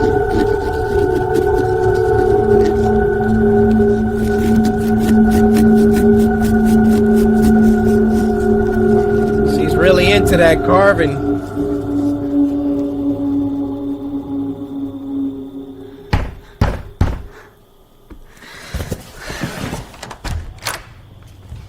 Oh. You're tall. Well, happy Halloween. I'm out of candy. He didn't say trick or treat.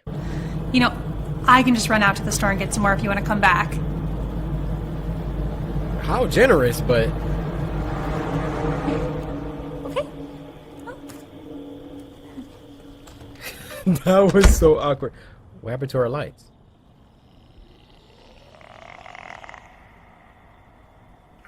Did somebody just... What?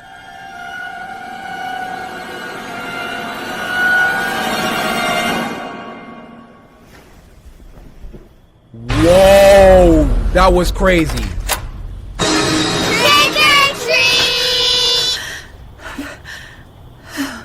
Okay. At least those are real trick-or-treaters. Oh, no candy. Hello? Who said that? Money? Dang. Yeah, I'll take that. Ahem your way back. Nah. Ahem nothing. What? No, thank you. Cool. Let's go carry. Them kids were the worst. Oh.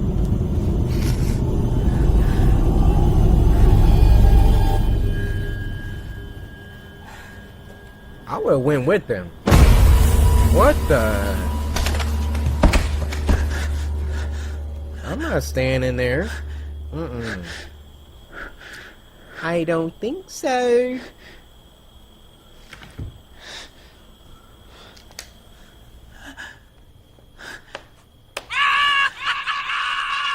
Alright, I gotta turn you off.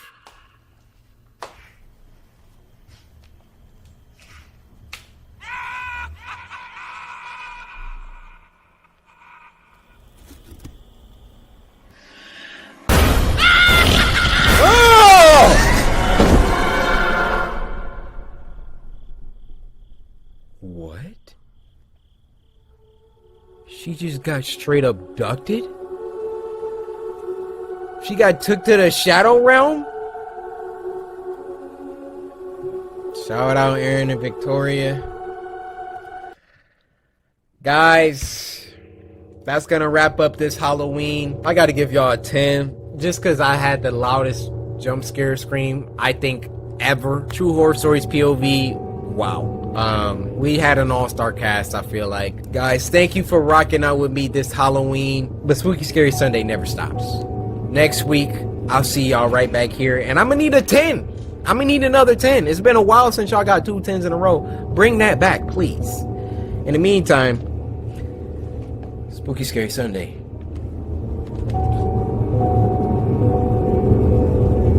I had company the entire weekend. We already made Terrence do one video. I wasn't about to make him sit through a Spooky Scary Sunday with me. That's why this one is late. But let me... Yeah, there we go. Let me give my fan editor some material. How do I look? Stupid. So this Spooky Scary Sunday is going to be a bunch of videos that were in previous Spooky Scary Sundays, but I had to cut out for whatever reason. So after I'm done with this intro, past Cory is going to be talking to you guys from here on out. Spooky Scary Sunday, for those who are new, it's a show where every Sunday, because today is actually Sunday. Some alternate reality. It's Sunday somewhere. Spooky Scary Sunday is a show where every Sunday the samurai get together and we have a ball. We watch some scary videos sent in by you guys via Twitter using the hashtag Spooky Scary Sunday. You go to Twitter, follow me at CoryxKenshin, use the hashtag Spooky Scary Sunday, and leave a link to the scariest video that you know. And if your video gets picked, you get a shout out. So sit back, relax, grab some snacks. Go ahead and get you some Maruchan ramen, chicken flavor, goated flavor. Get you a box of Micah Nikes and some apple juice. And with all that being said, first video. Round of applause, everyone. Round of applause. A spooky, scary Sunday on a Sunday? Who's on time now? Samurai. The person you are looking at is not who you think. Pay attention. Right there. Excuse me for the technical difficulties. Thank you for your patience.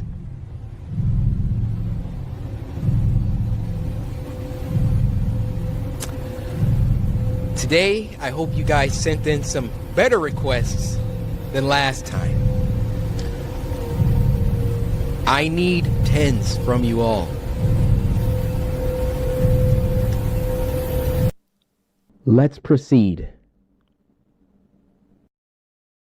Spooky Scary Sunday! For those who are new, it's this series where every Sunday the samurai come together and we have a blast. We watch a bunch of scary videos sent in by you guys via Twitter using the hashtag Spooky Scary. Well, I guess I should just start saying X now. Or should I just keep saying Twitter?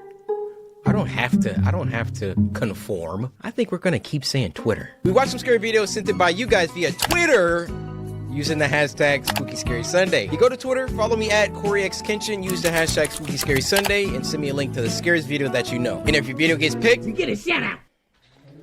One of these days, you're gonna mess up. You're gonna mess up, and I'm gonna find you. And when I find you, I'm gonna do. So sit back, relax, grab some snacks. Why don't you get you a bowl of oatmeal, some hard-boiled eggs, and some OJ. And with all that being said, first video.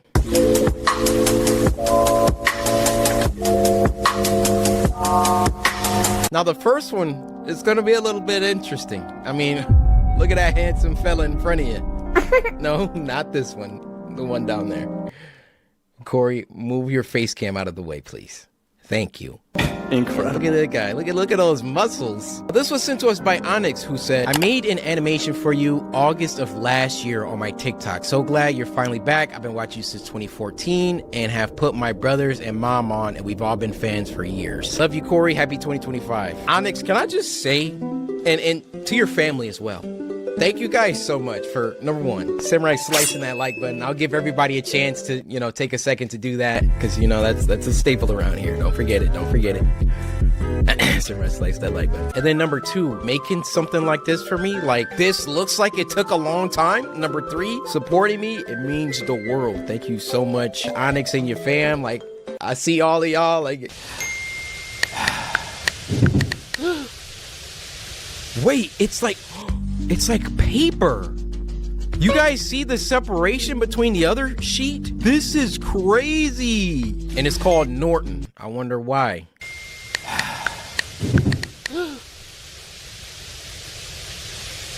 Wow. That's literally the...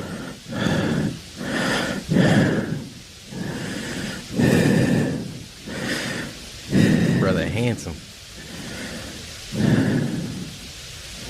This is crazy. They did this with paper. All right, number one, I feel a disturbance outside of my door. I'm not just about to go back to texting. So Onyx, I probably would have grabbed the shotgun or start screaming, one of the two. Like, look how quick I went back to texting. Oh!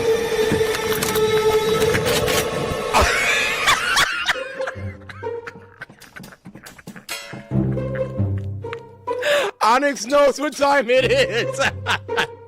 I grabbed that shotgun immediately. Yo. Wow, that jump scare was kind of good too. Get to work. Oh!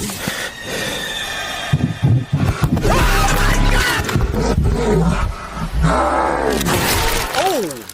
Now you know he did. Or not. No! Forcing. He's really forcing me to upload. Yo! Why is this good? Like, look at my face. They had to draw all these different faces and expressions. Bro, I don't want to die. Like, I'm getting scratched up. Look at the blood on my shoulders. Like, look at this. Look at the lunging. Oh, this is crazy.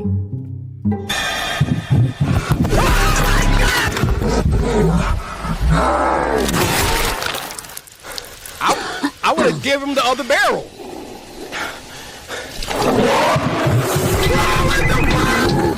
No! Okay. He's breathing like this. Yeah! That other butt shot.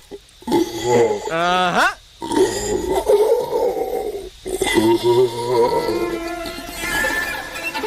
What? That was crazy. Like, just the fact that they had to hand draw all of that. Hey, I say submit this to the Tribeca Film Festival. You know, but that's just me. This next one is called The Night Shift, and it was uploaded by Animated Horror Flicks. What's up, dude? Now, this was sent to us by, I don't have their name pulled up. Now, this was sent to us by Buck195. So, you gonna give me a nickel and make that $2?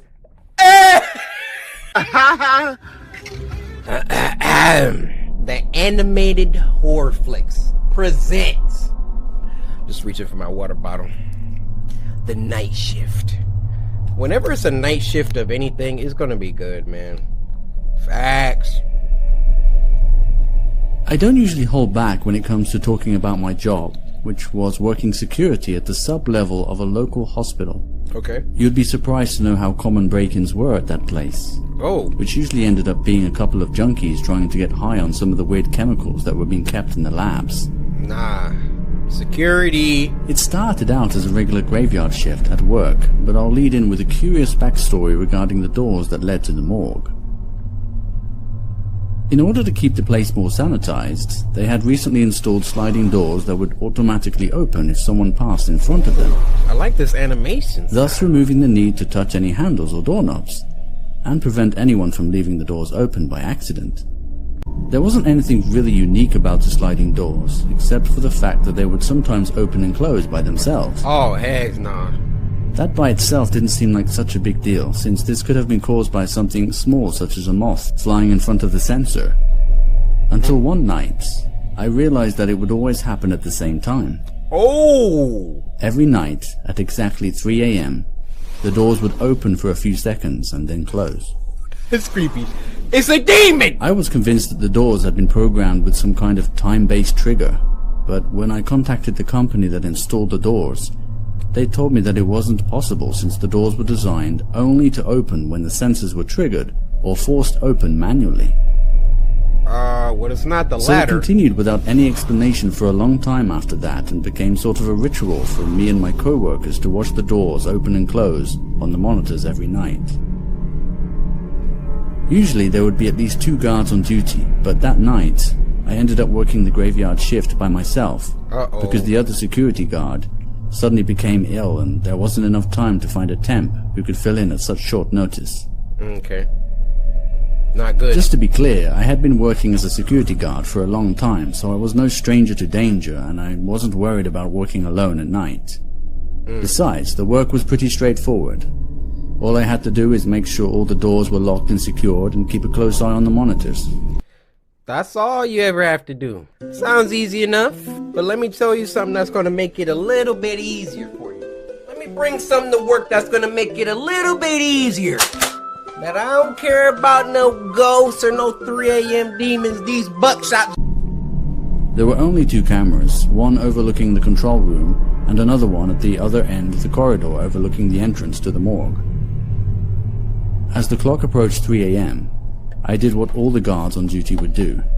Sit back and enjoy the show. Although the novelty of seeing this phenomenon had long worn off, It was still something I would anticipate and would often give me the chills, seeing how it was the entrance to the morgue and that you could sense a sudden rush of cold air every time the doors would open. It's a demon! Even from the other end of the corridor. I told you.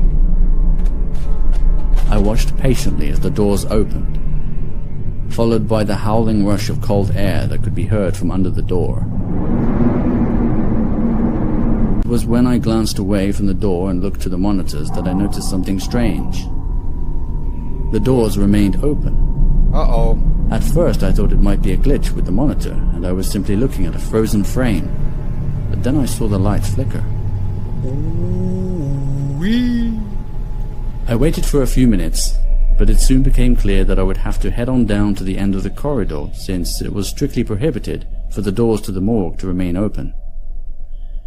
As I stepped out into the corridor, I acknowledged a significant drop in temperature, which I knew was going to get considerably worse as I approached the morgue. Get the heater out. I gradually made my way down the corridor and turned the corner that ultimately led me to the sliding doors. Draw your weapon, I had sir! hoped that the doors might have closed by the time I got there, but just as I had seen on the monitor, the doors were in fact still open and the camera was functioning normally. Only when I turned my back to observe the corridor did the doors finally close, which was quickly accompanied by a cold chill in the air. Uh-oh. Uh-oh. I could feel an overwhelming sense of someone standing right behind me as the hairs on the back of my neck began to spike. I told him.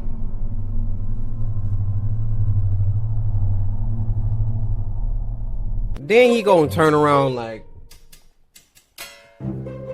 bro, soon as I feel somebody behind, I don't waste any time.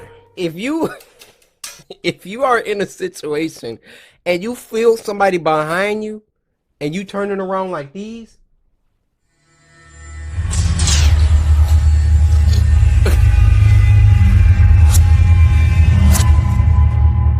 hey, whatever happens to you, you earned that one.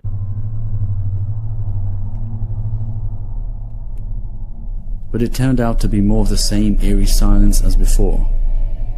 Since the doors had already closed without having to actually enter the morgue, I considered myself fortunate and hurried back to the control room to make sure nothing else was out of place. I closed the door and locked it from the inside, and for a moment I was expecting it to be business as usual as I sat back down in front of the monitors. But after taking a quick sip of my coffee, I realized the coffee was stone cold. Not just lukewarm as you would expect, but genuinely chilled. I hadn't been away from the desk for that long, so it didn't make much sense at all. But then I remembered that I had felt that same chill before at the other end of that corridor. Out of curiosity, I decided to rewind the security footage back to when I approached the doors to see if I could spot anything out of the ordinary. Which is when I witnessed something that I simply couldn't explain. What? There was a girl standing in front of the doors behind me. I couldn't really make out her face due to her long black hair. That was a stark contrast to the white gown she was wearing. She just stood there staring right at me and then walked towards the exit.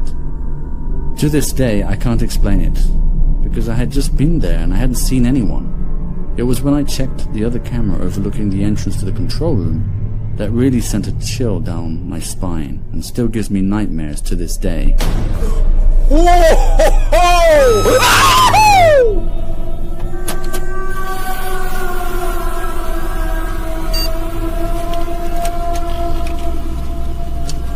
When the lights came back on, it was as if nothing happened. The door to the control room was open despite being locked from the inside just moments before. Due to the mysterious power surge, most of the data on the drives had been completely corrupted. Okay. But some of the security footage did survive. You got me on that one. Holding on to it ever since. I guess now would be the time to ask yourself, do you believe in ghosts? That was clean. This next one is called Knock Knock, and it was uploaded by Screamfest. Now this was sent to us by Chubby Cubby, who said this was one of the best horror shorts they've ever seen. So just for that, Nutri-Grain bar. Open your mouth. I had this on my face the whole time? Y'all are so fake for not pointing that out. Y'all was just gonna let me do this whole video without saying nothing. Hey, copyright. I don't know. It ain't right. I'm not trying to ride my bike. That's a damn shame. Nobody seemed to care about them kids. They just playing. What? They don't even go to school no more. You Oh. be quiet. Ain't nobody talking to your dumb ass. You just focus on not crying. Dang! Anyway, back to this situation. Let's talk about Anyways, your nothing. weed. She's trying. Well, both of y'all. That might be a wig. I don't know. With 4 kids, I be trying not to have sex. Hurry the f up and get in this motherfucking house. Dang!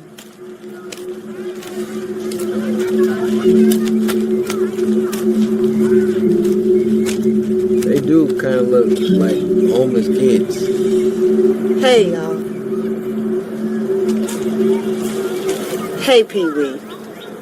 Got your favorite.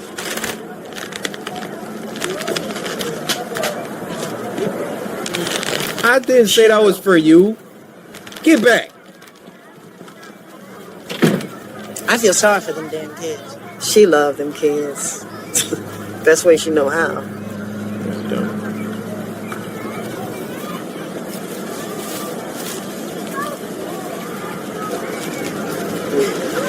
Looks like you do I don't too. like this. I do what I can to help. Well, thank you, Mrs. Rogers. It's... Can we talk about how y'all girls be doing that?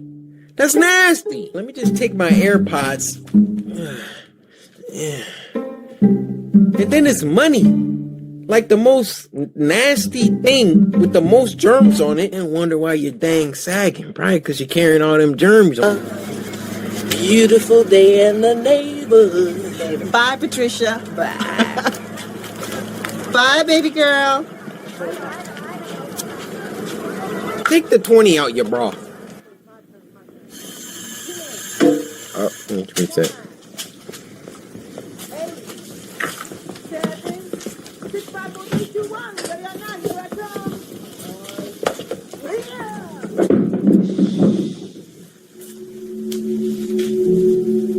My phone vibrated like as soon as that happened, so I'm a little on edge right now.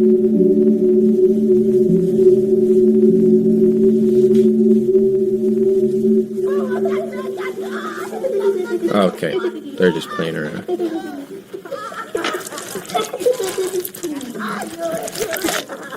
Mom, what, boy? I'm hungry. You always hungry. Get out of my damn face. Dang! Go brush your damn teeth and get out of my motherfucking face. Bruh. Unfit parent.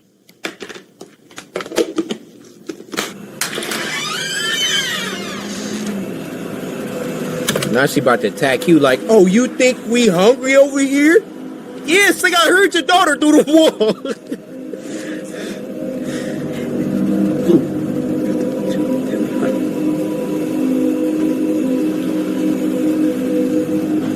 Don't leave. You about to have chipmunks all up on the porch.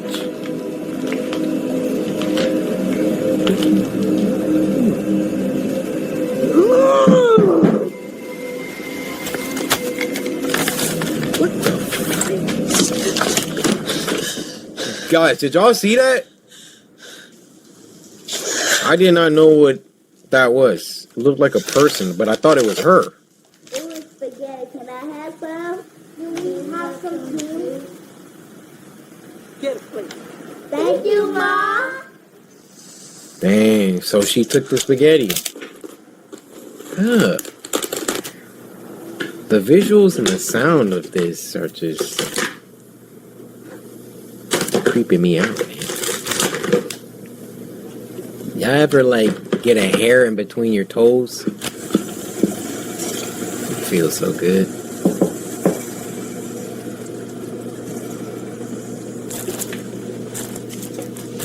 Double cheeked up. Peanut. Is that you? How was the spaghetti? Did Did everybody eat? Good. Bro, confirm who you talking to You first. take care of your brothers and sisters, okay? Time out. All black households has that clear box of hair supplies. Facts. Then it's always a little jar of that blue magic. Y'all know what I'm talking about. Your mama needs y'all. And y'all need each other. You got me? Talking to a ghost. How about I make y'all some red beans and some rice and... Y'all up for that? Alright, cool. It's a ghost.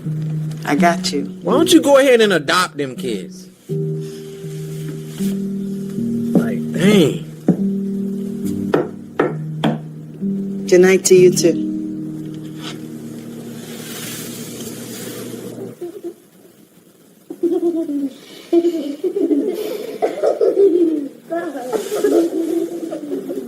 She really likes them. I'd be like, shut that freaking noise up, man. She better cook for them.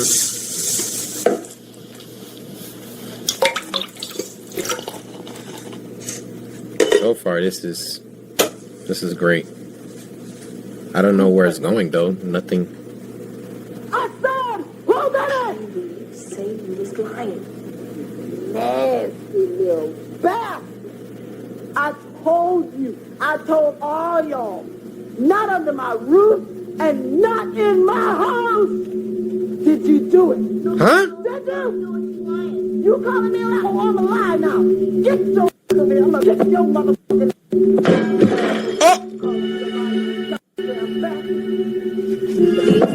We didn't touch her. Don't you ever step to me like that again. Do you hear me? God. Grace!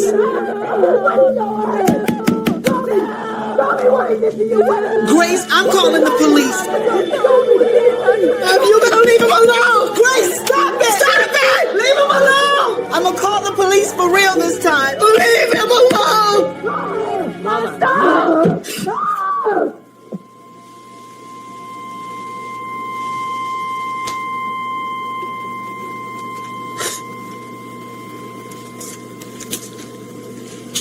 Grace, what happened?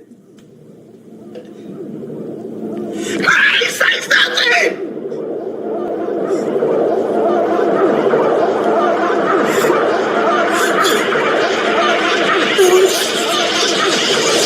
Peanut! Y'all all right over there? Say something. Let me know y'all okay. I know you can hear me. Just let me know y'all okay. Hey!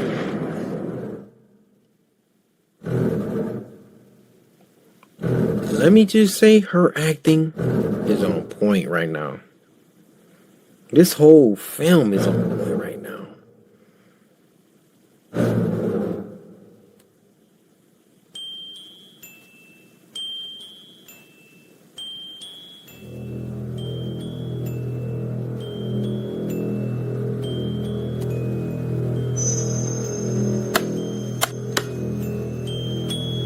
Where did she even get that light, that lantern from?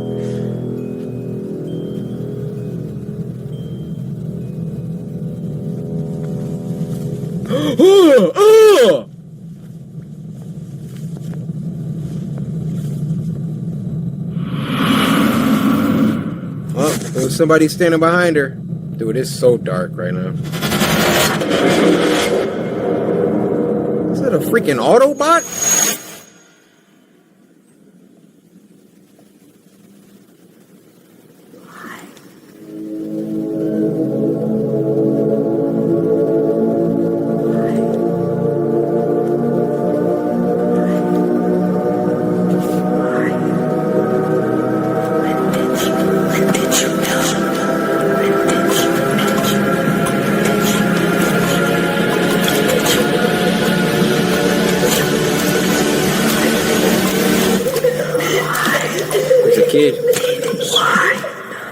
Why? Did you know, or I couldn't quite make out what they were saying?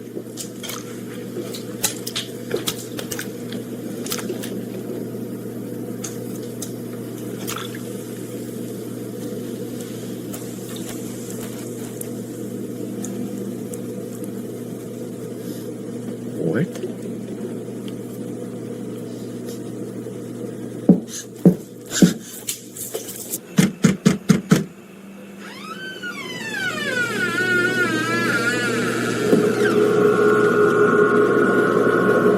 Guys, I don't know. Tina? Jess? A little bit? Pee-wee, y'all all right? The door was open?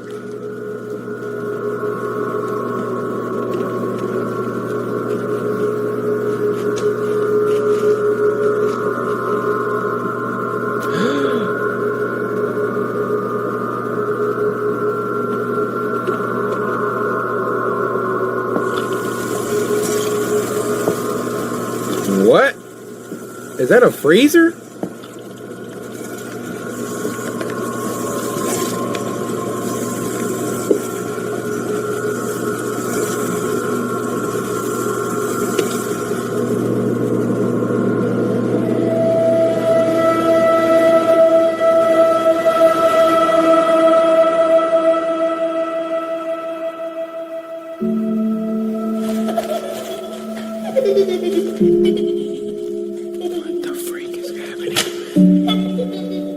They allowed to show dead kids? Mama's got oh little babies to love. She don't have to hurt nobody else to love their babies. Mama's got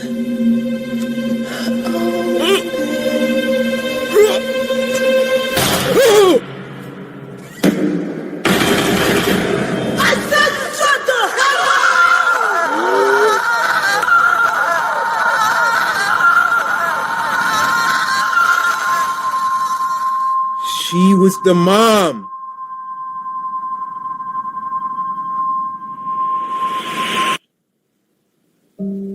she loved those kids. She's doing the best she can.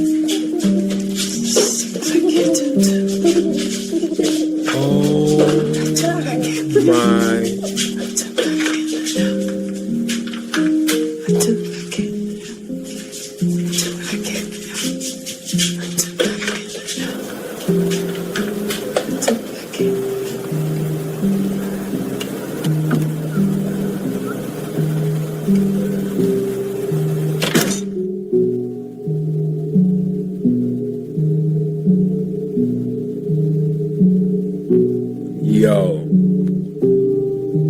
Yo. Now that was a good one. The video of this week is called Bent Neck. Reminds me of The Crooked Man. Remember those RPG horror games we used to play? I remember those too. And this was uploaded by Buried Hatchet Productions. Now this was sent to us by Senzo, who said, "You really gotta see this. This is crazy." So, hey. Oh, say less. In the 19th century, condemned prisoners were hanged for murder, stealing, and other crimes. They were painted at the gallows and were sold... Hold up. Let me pause it. They were painted at the gallows. Painted? And were sold to keep in homes to hold back evil. This punishment was called the bent neck and was banned years later due to numerous unspecified suicides at the locations of the paintings. Yo, creeped out off the beginning. Yeah, I'm not gonna be able to tonight. I'm stuck house sitting, but the pay's great, and I definitely need it. Yeah, no problem. I totally understand. Yeah, maybe we could do something next week. Yeah, sounds good. Alright, man. See you later. Alright. Take care. Sound quality on point. Production quality looking nice so far.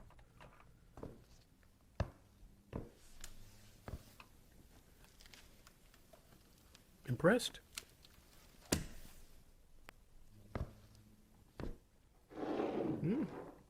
This is a very nice home. Very eclectic. architecture books lying around, all these little statues and don't stare, don't remember.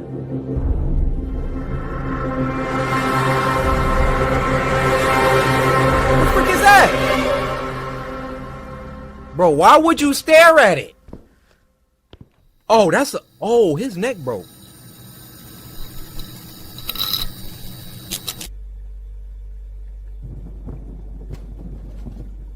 What? Why are you in the fridge? Why did you leave that up? That was down for a reason, my guy. Yeah.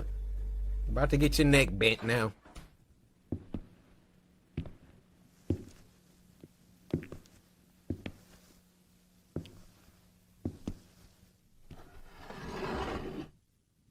Put it back down. That's how you found it. Oh, he gone. He gone. Yeah, you noticed that. Woo.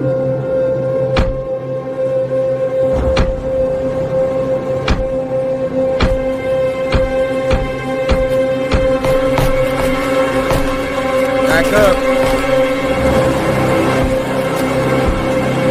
You don't have no fear. Oh, I farted. I am so sorry.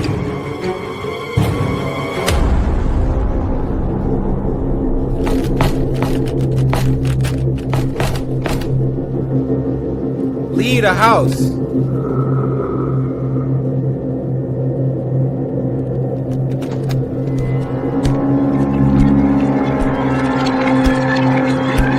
Hello?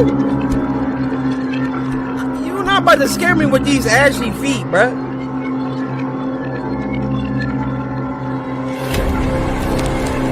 Oh. Decrepit toes.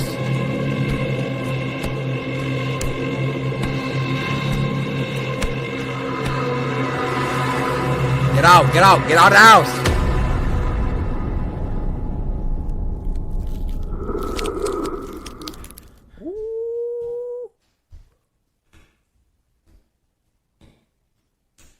Yeah, there go the door, there go the door. My boy. Please, did he just go in the closet?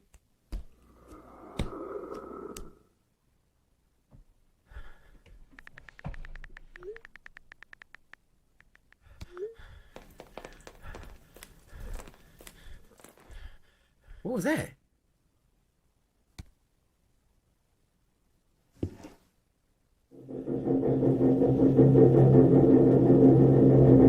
Shouldn't have been staring. You didn't hear that door?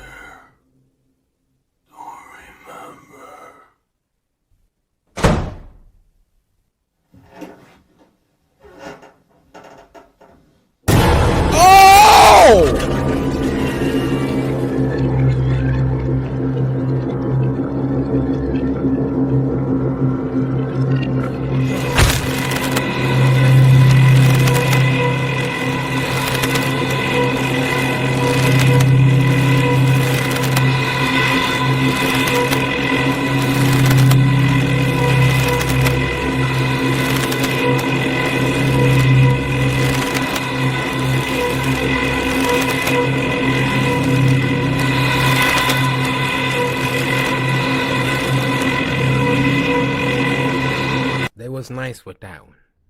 Nice little short warm up. That was nice. Next one is called Lost Dog, and it was uploaded by Burnt Mill Road. Now this was sent to us by Yalitza Mello. Sorry if I said that wrong. And they said, just finished all 61 Spooky Scary Sunday. My boyfriend and I love your videos. Figured I should send one myself.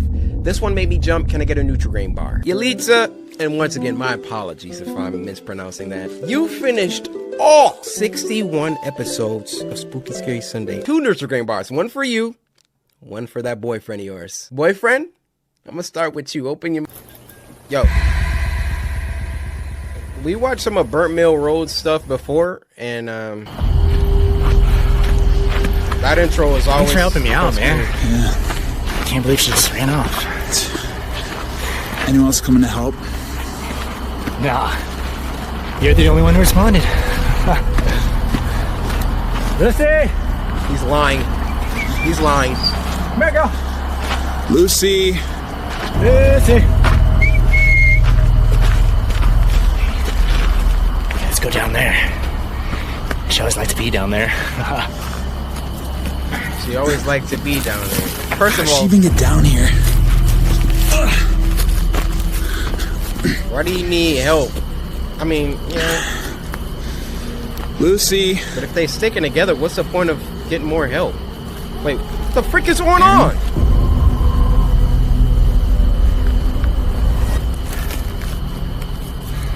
I'm going home. I have to tell you something. Don't want to hear it. I'm going home. You're such a nice lad. What?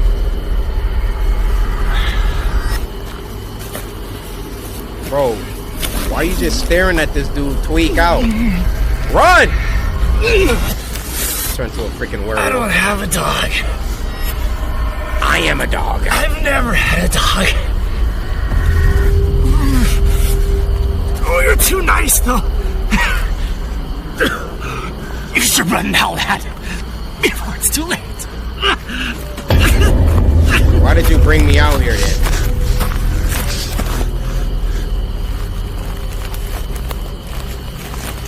Aaron? Yeah. I don't know who this is holding a flashlight. Oh! That is not a werewolf.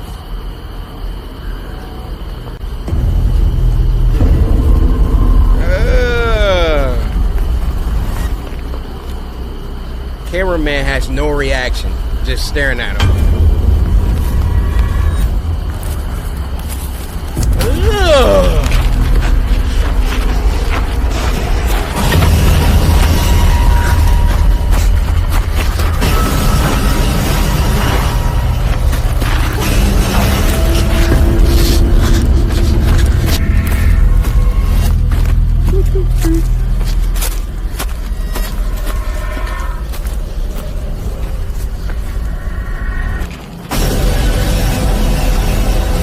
What the? Bro, I can't see. Oh, that is a dog.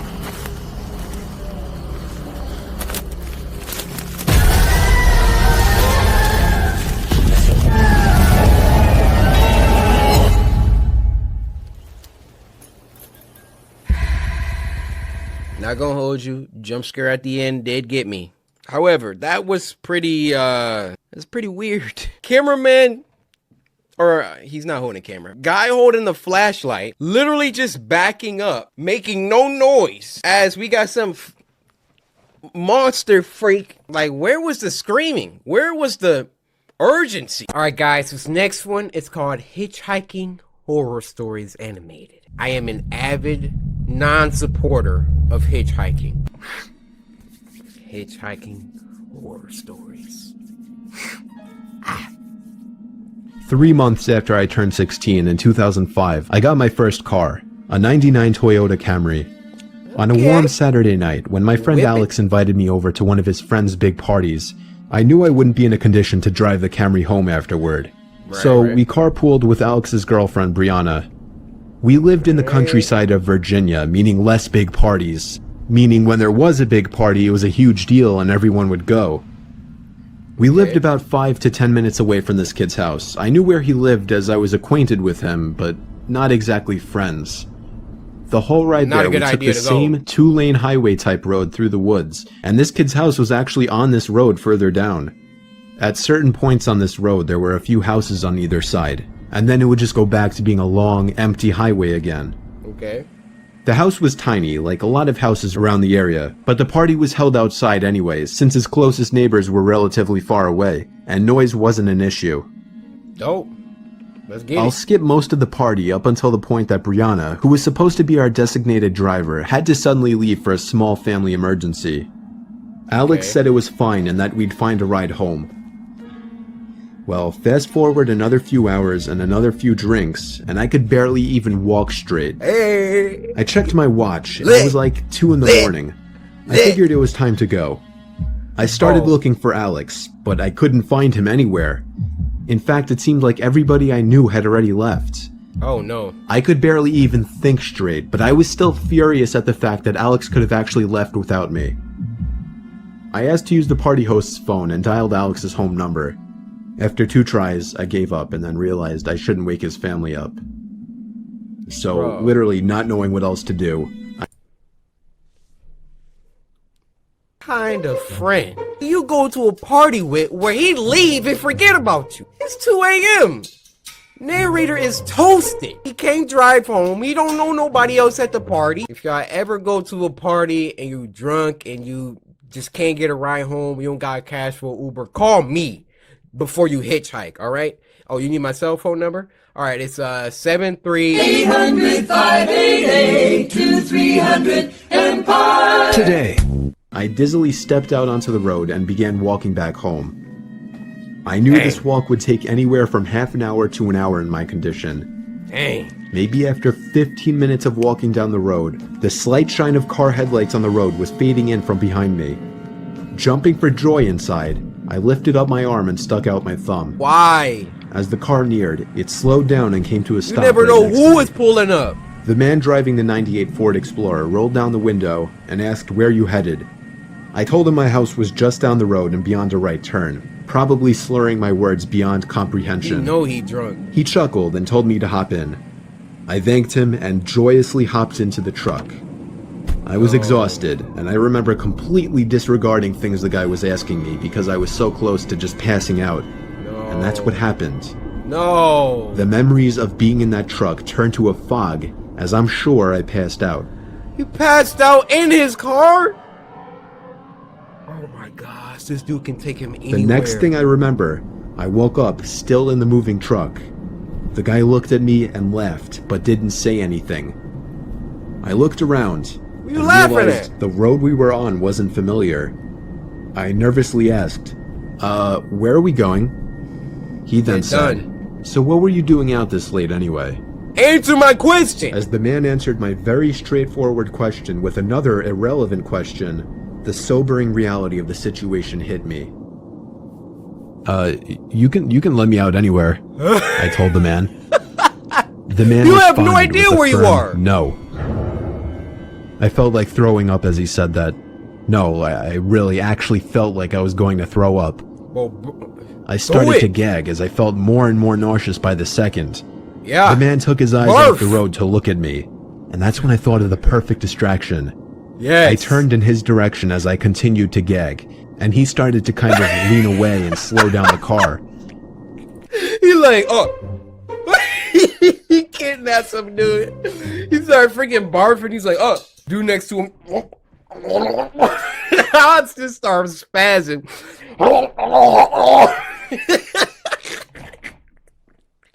My dude be like, oh, oh, oh. Thankfully, I drank as much as I did because I finally threw up and made a point of doing it all over the man's lap. The man yelled in frustration and stopped the car, and that's when I took it upon myself to run for my life into the woods and duck behind a few bushes. He hit him with the throw up finesse. The man came following into the woods with a flashlight, and on 2 separate occasions, he shined the light straight over me without noticing. Eventually, I heard his footsteps walk even further into the woods past me. That was when I ran back to his truck, but unfortunately, he was smart enough to lock it. Oh, freak. By some miracle, I saw another car approaching in the distance, and I ran out into the middle of the street, waving my arms like a lunatic. Yes. The car tried to avoid me, but I wouldn't let it. They were forced to stop, and I yelled at them to help me before they came back. Once I told them that I was kidnapped by the man who was driving that Ford Explorer, the driver agreed to give me a lift.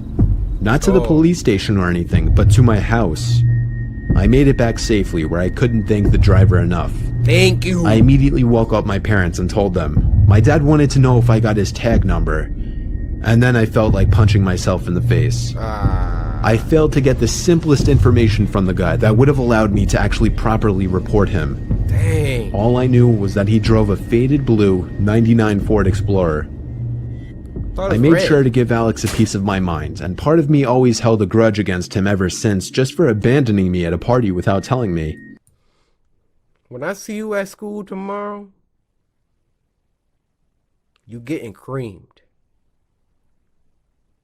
Take that as you will. I haven't seen him in 4 years now, however, and this was actually the first time I even thought about this incident for almost a year now. As time goes on, even the worst of memories may start to fade, but after writing this to share with the internet, it's once again fresh in my mind.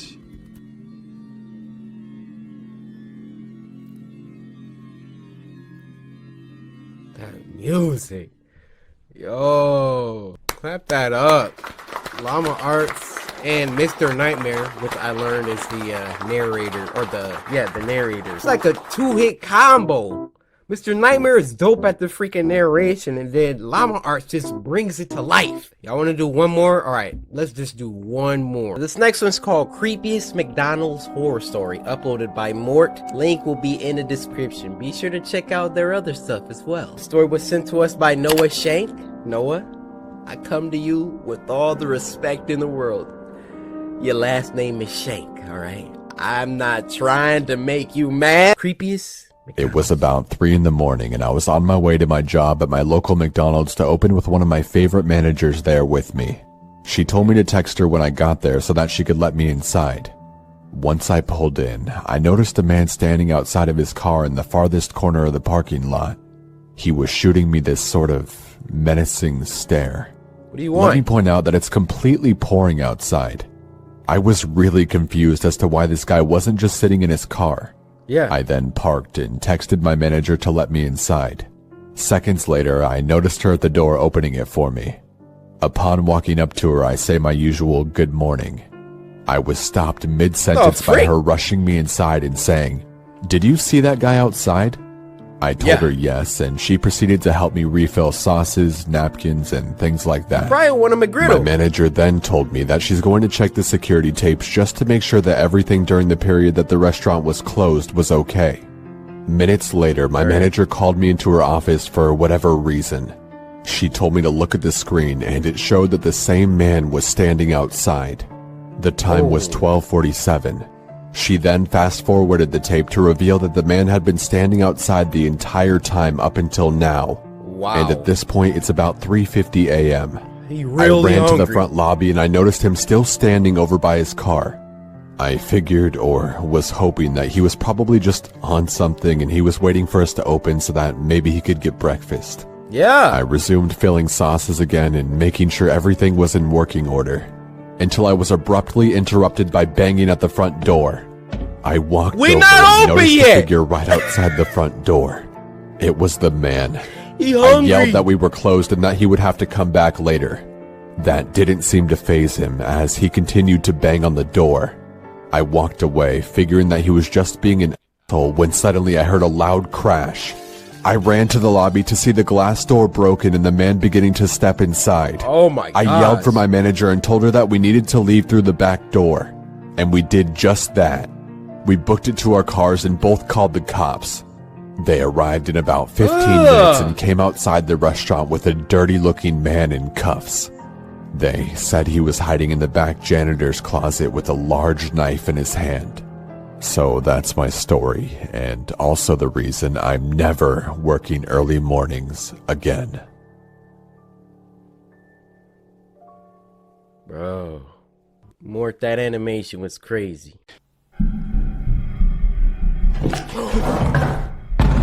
That scared me a little bit.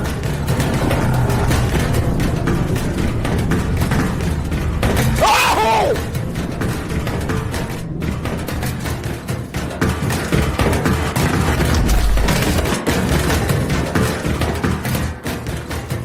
Let me explain why that scared me. The person holding the camera wasn't screaming, wasn't gasping, or anything. I thought the footsteps we were hearing was his. You getting chased by that and you not even screaming? Who runs from this and they not even screaming?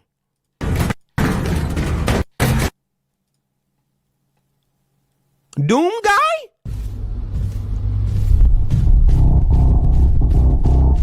Oh, look at he fell.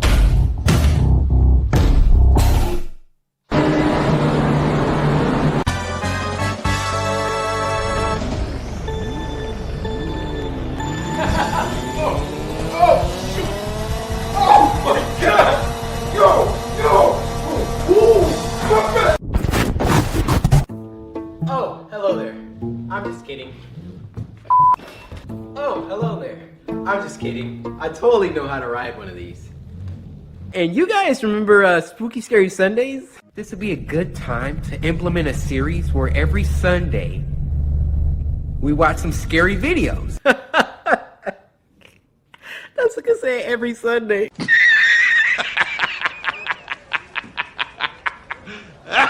Now listen, I know that I said every Sunday, okay? But I'm gonna make up for it, okay? Y'all have never seen somebody dance on a hoverboard. So hopefully this dance makes up for all of the weeks that I've skipped. Alright? Spooky Scary Sundays. Here we go. You, me, you, me, ooh, you, and me.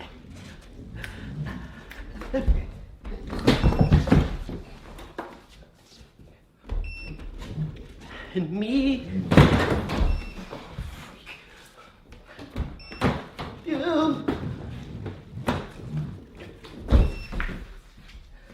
And me. So today we're going to be taking a look at Crypt TV. Now, Crypt TV is a YouTube channel that hosts a bunch of scary horror films. Now, a few of their reps have reached out to me and asked me, shout out Alex and Darren. This video should have been up in October. My bad. They've asked me to react to A Door in the Woods and something called Look See. This video is sponsored by Crypt TV. So, I'm gonna get a whole bunch of hot and readies now, thanks. Click the link in the description if you wanna see their channel. We're gonna get some snacks. All right, so ain't no shame in my game, all right? Y'all gonna embrace me for who I am, what I have for dinner. Oh, okay, a little Salisbury steak. Look at, I'm eating banquet meat. Real snacks.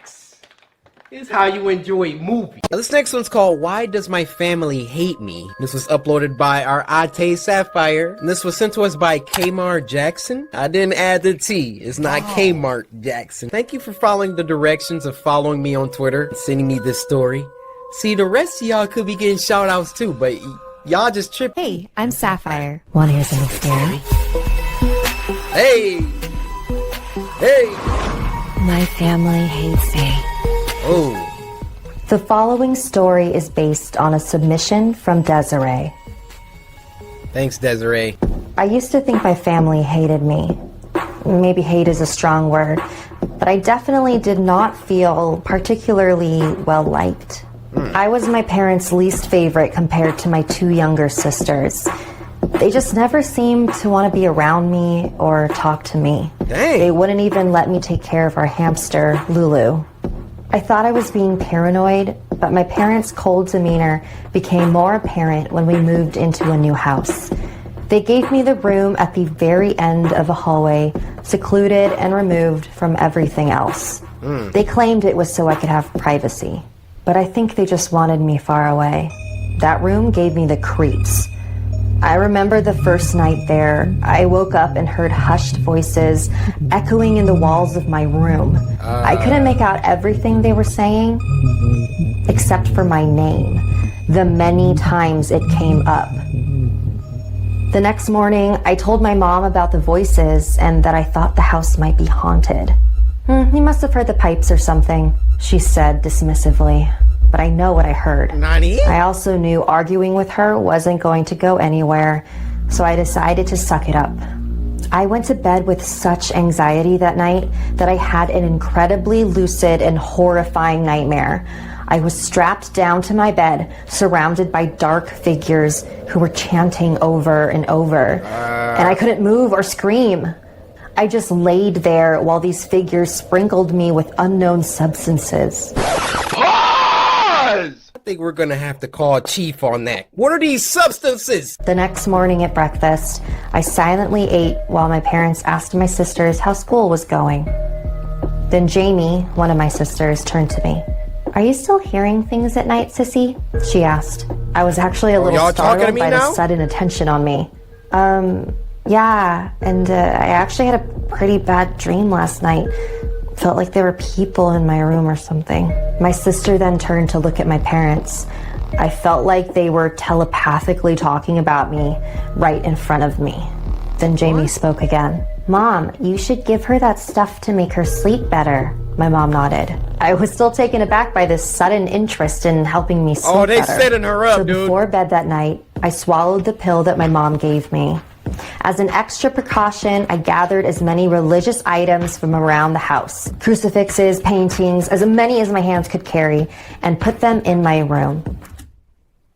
Why was this tag on my shirt scratching a freak? Thought they would protect me from whatever was haunting me during my sleep. The following morning, I woke up in a panic. Everything I had put up the night before was now on the ground, shattered in pieces. I knew my parents were not going to be happy, but I also felt like this was proof that there was something in my room. So I ran to tell my parents. There must have been an earthquake during the night, I guess, my mom said. But nothing else in the house was broken.